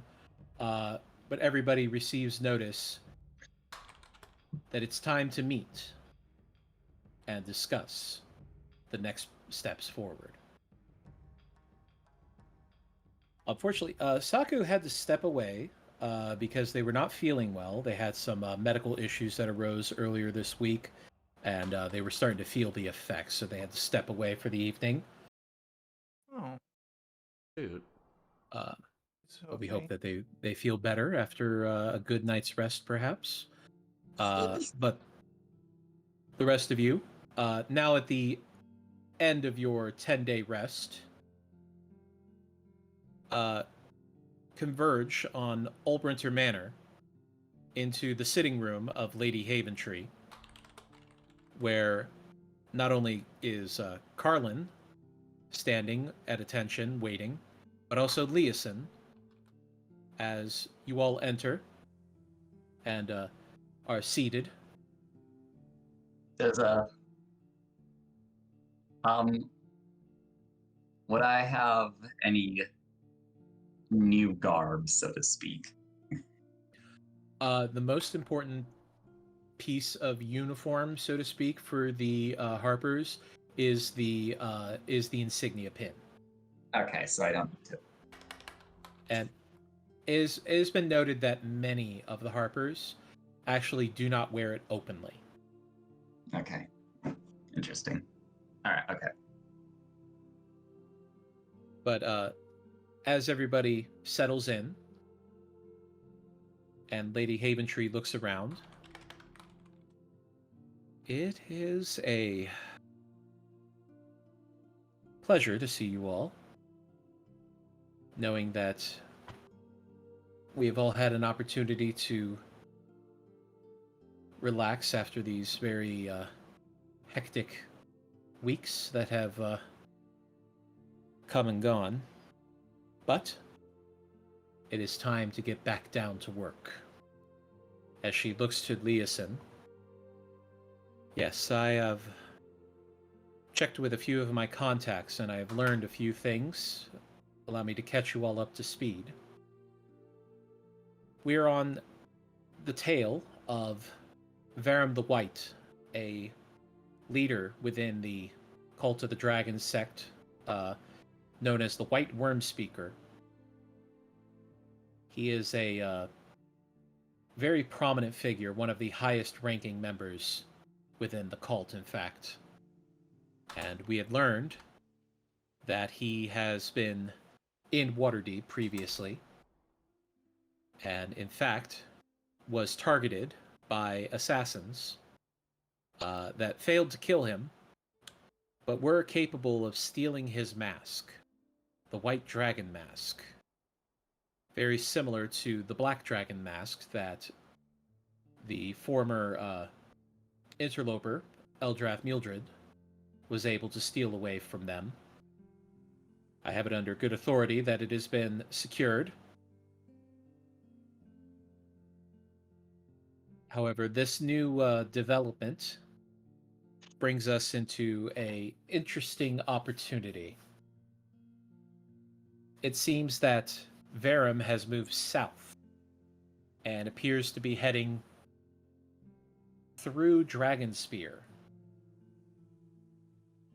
And it appears that he is cutting across the high moors. And if I had to guess, he is heading towards the Serpent Hills. And if that's the case, there's really only one place he can go. And that would be Borskir Bridge. And I do believe, according to my intel, that they are traveling on foot. Which means that if we were to have you travel on horseback, you may actually be able to catch up to him.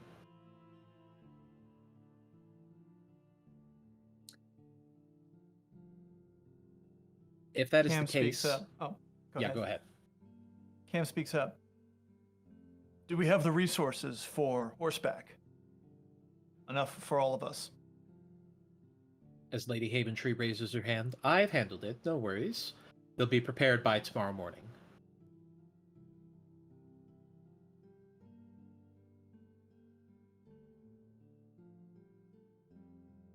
Cam nods and apologizes for interrupting. But as Leeson looks around, I can't stress how important it is that we are to capture Varum. He has important information, I'm certain. And I do believe that the knowledge that he has is knowledge that we have no way of obtaining.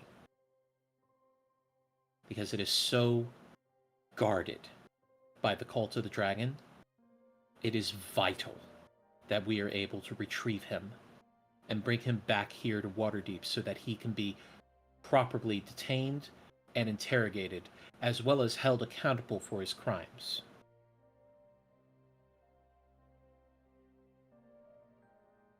we do also believe that they may have passed by or stopped in the Trollbark Forest. As he looks over to you, Cam. Cam's face falls a little bit.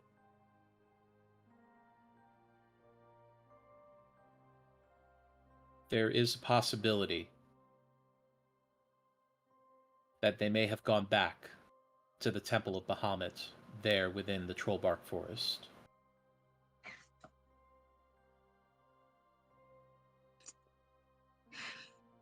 For what reason, I'm not certain. But I can only imagine that there must be something of importance there that has been overlooked.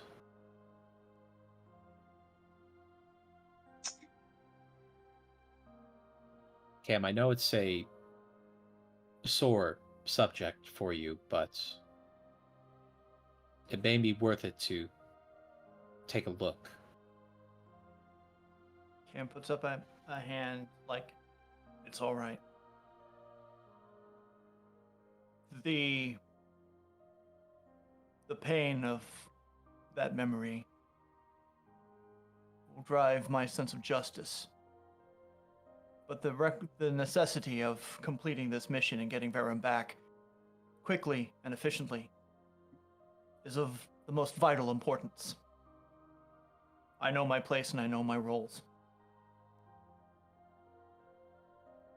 And he's kind of speaking a lot more forceful, a little bit more learned.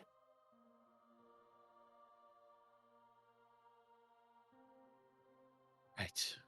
Well, I have spoken with my contacts, and they have informed me that he is traveling with a small contingent of, I believe, under the ranking of Dragonwing, if I recall how they do their rankings, but they are not some people that you would want to take lightly if you were to run into them. However, I doubt that you would be able to catch up to them that quickly.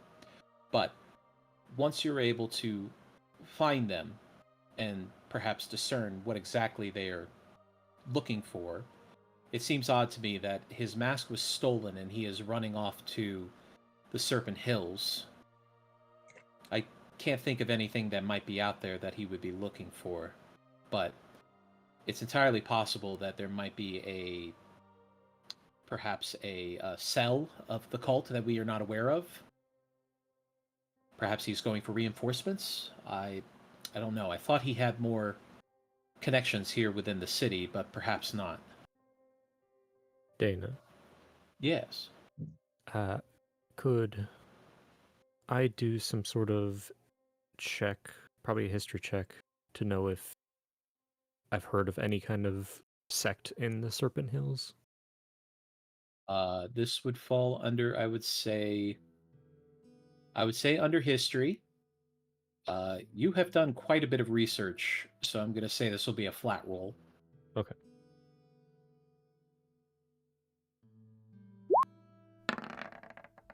Nope.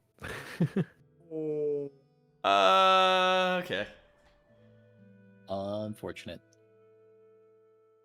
As you rack your head and you try to think if there's ever been any mention of the Serpent Hills, and nothing really comes to mind, and there hasn't really been a lot of interaction out that direction with especially with your clan.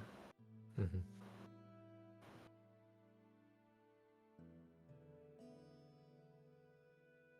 I have made arrangements, however, for an acquaintance of mine to meet with you. You would look for Bolo's Tentside Inn. It's quite literally a tent town of sorts at Borskir Bridge. They may be able to give you a better lay of the land once you're there. Maybe they'd be able to provide you with a little more information of what you're looking for. That's about the best I can do. Just, Cam, just wear your pin out and I'm certain that they will be able to notice. And if they see it, they will address you. As Lady Haventree speaks up,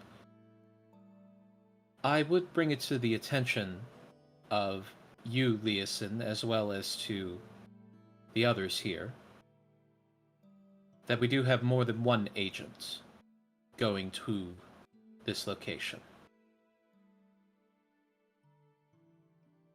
As her eyes move towards Poi. Mm-hmm. Well, how we all doing?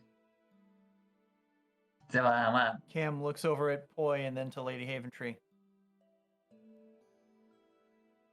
Has he been indoctrinated?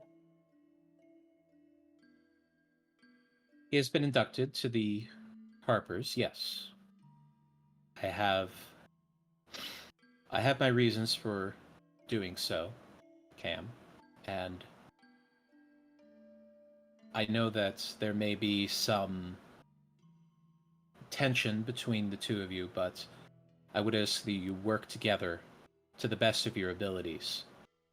This is a very important mission. It's all right. I'll be sure to rope in the leg. Put her there, Cam. Looks like you and I are business partners. Well, not business partners. Sorry, just a phrase. Looks like you and I will be working together. A little closer. He looks at like the offered hand, and he looks over at Lady Haventree and Leosin, and shakes the hand. As you command, Lady Haventree. Ratu has one of his brows raised as he's looking at this interaction. Can't help but ask. So you say, Lady Haventree, that you have your reasons, but what are Poi's reasons? He's kind of eyeing him. Oi! We're let's not turn this into story time now. We all got our own little things in the closet. Unless you want to turn this into show and tell, I think we should keep things, let's just say, between the Lord. I just never expected someone like you to want to get tied down. Trust me. That's not gonna happen.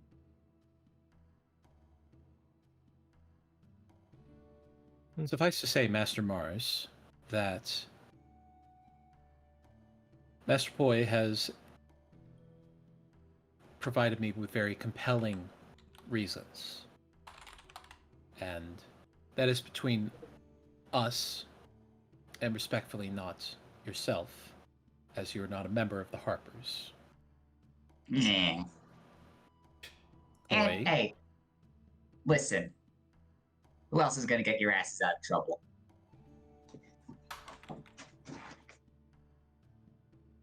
As she looks like she may have regretted this decision for but nary a moment. I will make sure that the horses are prepared by tomorrow morning. If there is anything you must gather, do so tonight, and prepare yourself for a long travel.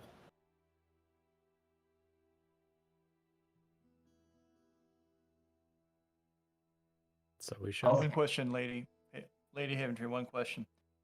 We are to take Verum the White alive back to Waterdeep. Do we have a method by which we can do so quickly?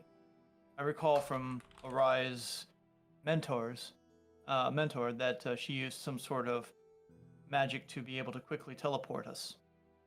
Would there be a similar availability for us here? Well, as it turns out, Cam, one of the privileges that comes with your advancement, as she stands and walks over to you and hands you a little metal cube. It's about 2 inches wide on each side and places it in your hand.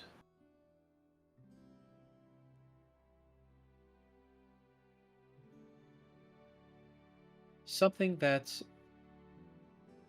only the most elite of the Harpers are able to access is now available to you, Cam. The teleportation network of the Harpers is now yours to command as well.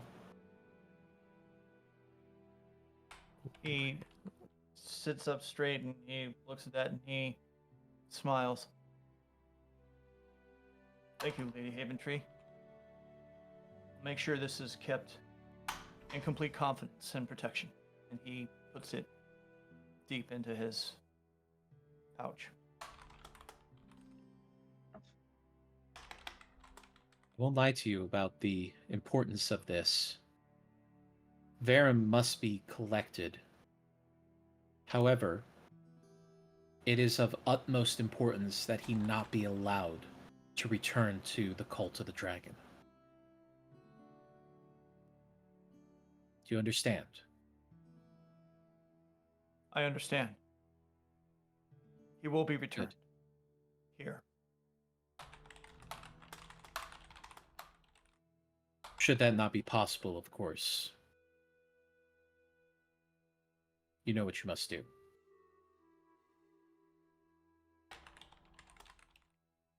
I'll do everything in my power to prevent such a situation.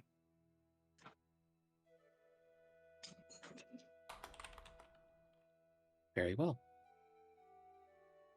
I will see you all in the morning. Good luck. As she releases you, and as you're all exiting the Olbrinter Manor, Leosin turns to all of you.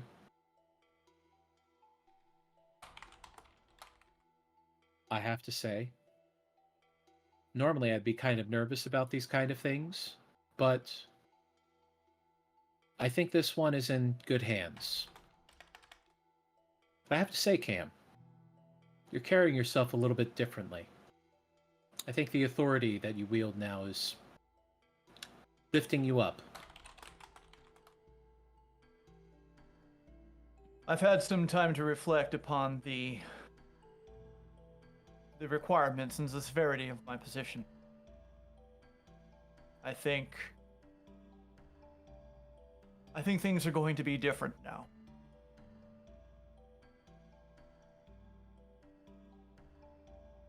I think you may be right. All right. Everybody have a pleasant evening. Get some rest. Get a good meal. Tomorrow, you ride. And Sure you can. that's where we're going to go ahead and end it for the evening. If there is anything that you all would like to purchase, just follow up with me in DMs. Okay. I'll just... And we will address it. Healing potions. Now, I would love to see that we give you an opportunity to possibly get another magical item. We will discuss that. Okay. We'll discuss that over DMs as well. We ran a little bit longer for a few scenes than I had originally anticipated, but you know, they were quite memorable. So I think that works out just fine. Mm-hmm. All right. Hey, we're back on this trail tomorrow. Next time around, woo! Tomorrow. Oh no, not tomorrow. Wait. Next day. More caravanning. Or, well, moving. Another caravan. Just Don't want to bring up another caravan. No, not a caravan. Not a caravan. No more caravans, please. The difference is that you're traveling on horseback, which is faster. Yes. Because the rules of travel is that you move as slow as your slowest companion, basically. I So don't know about since you some all, of but I'm the going people in the bareback. caravan, yeah, it's true actually. The chain. is only as strong as the weakest, the horseback rider. Something. We're almost That's there. It's a little bit more roleplay heavy session, but it was definitely enjoyable, I think. Oh yeah. Yeah. Mm-hmm. I unfortunately didn't get as prepared for it, but I think I got what I felt out of it. Y'all did such a great job. I came up to mine, I'm like, oh shit. Yeah, we got some important Bastion lore. Yeah, Yes, I'd love to sure. develop on that more. And we're all together. Whoop, you cut Well, out there. the way I Bitsy, see does- it is that I try to do as much as I can with what you guys give me. So the more you give me, the more I can do with it. Yay! So God damn, uh, you really guess we have- gave. I guess we have to change the overlay for an intelligence adjustment for Cambro. yes, I will have yeah. to adjust that. Because now with the headband of intellect, that brings you up to a total score of 19. Oh my Correct. goodness. How much does it increase? It specifically increases your intelligence to 19. Oh hey, Oh, just like a so that. Oh just like a wow, you're sword. smarter. You're smarter than Poi now. Oh. Uh-oh. That's kind of scary. Smarter than most of everybody, actually. Yeah.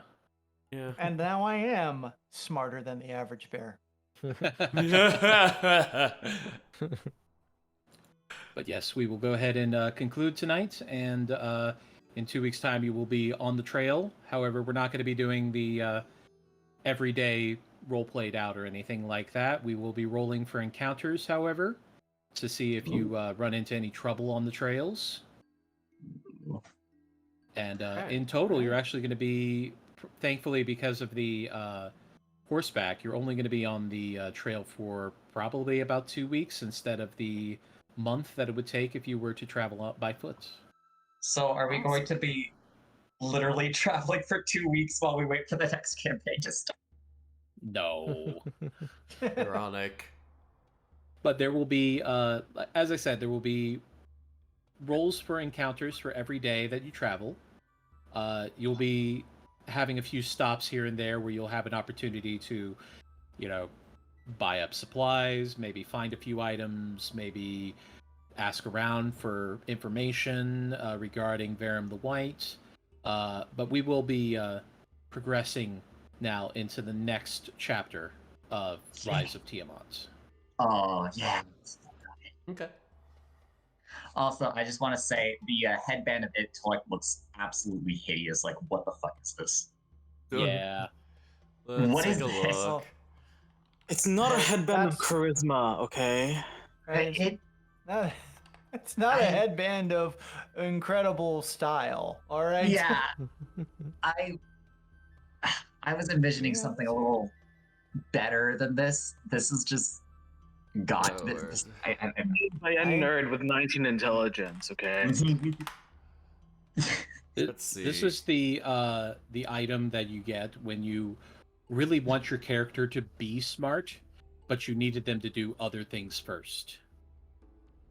What if we just give it to Bastion? Pretty much. Oh no.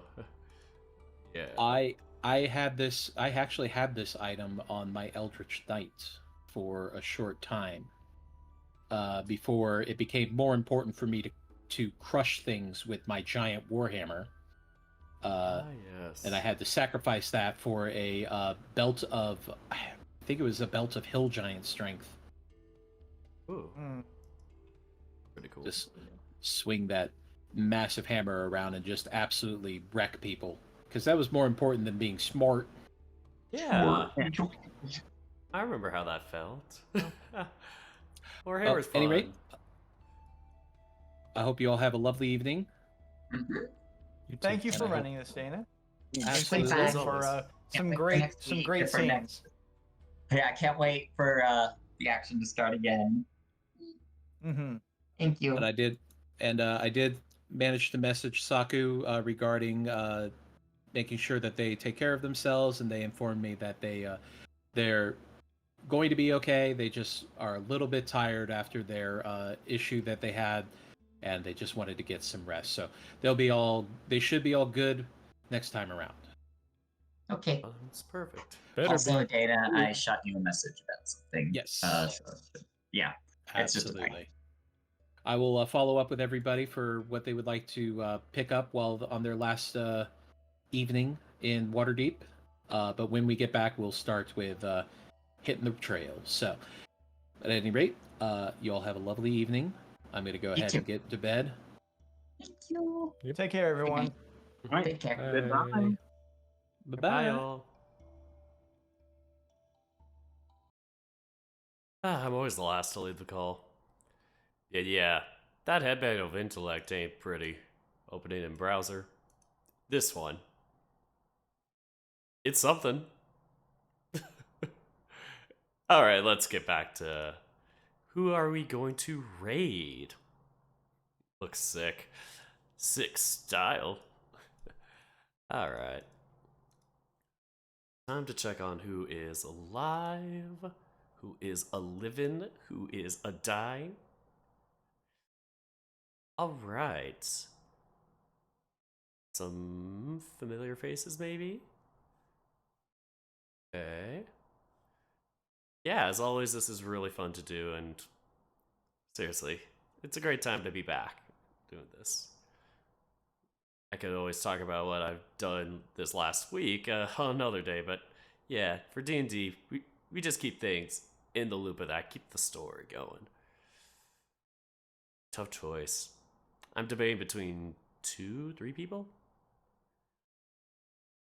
Alright. I'm just seeing what the other two are playing.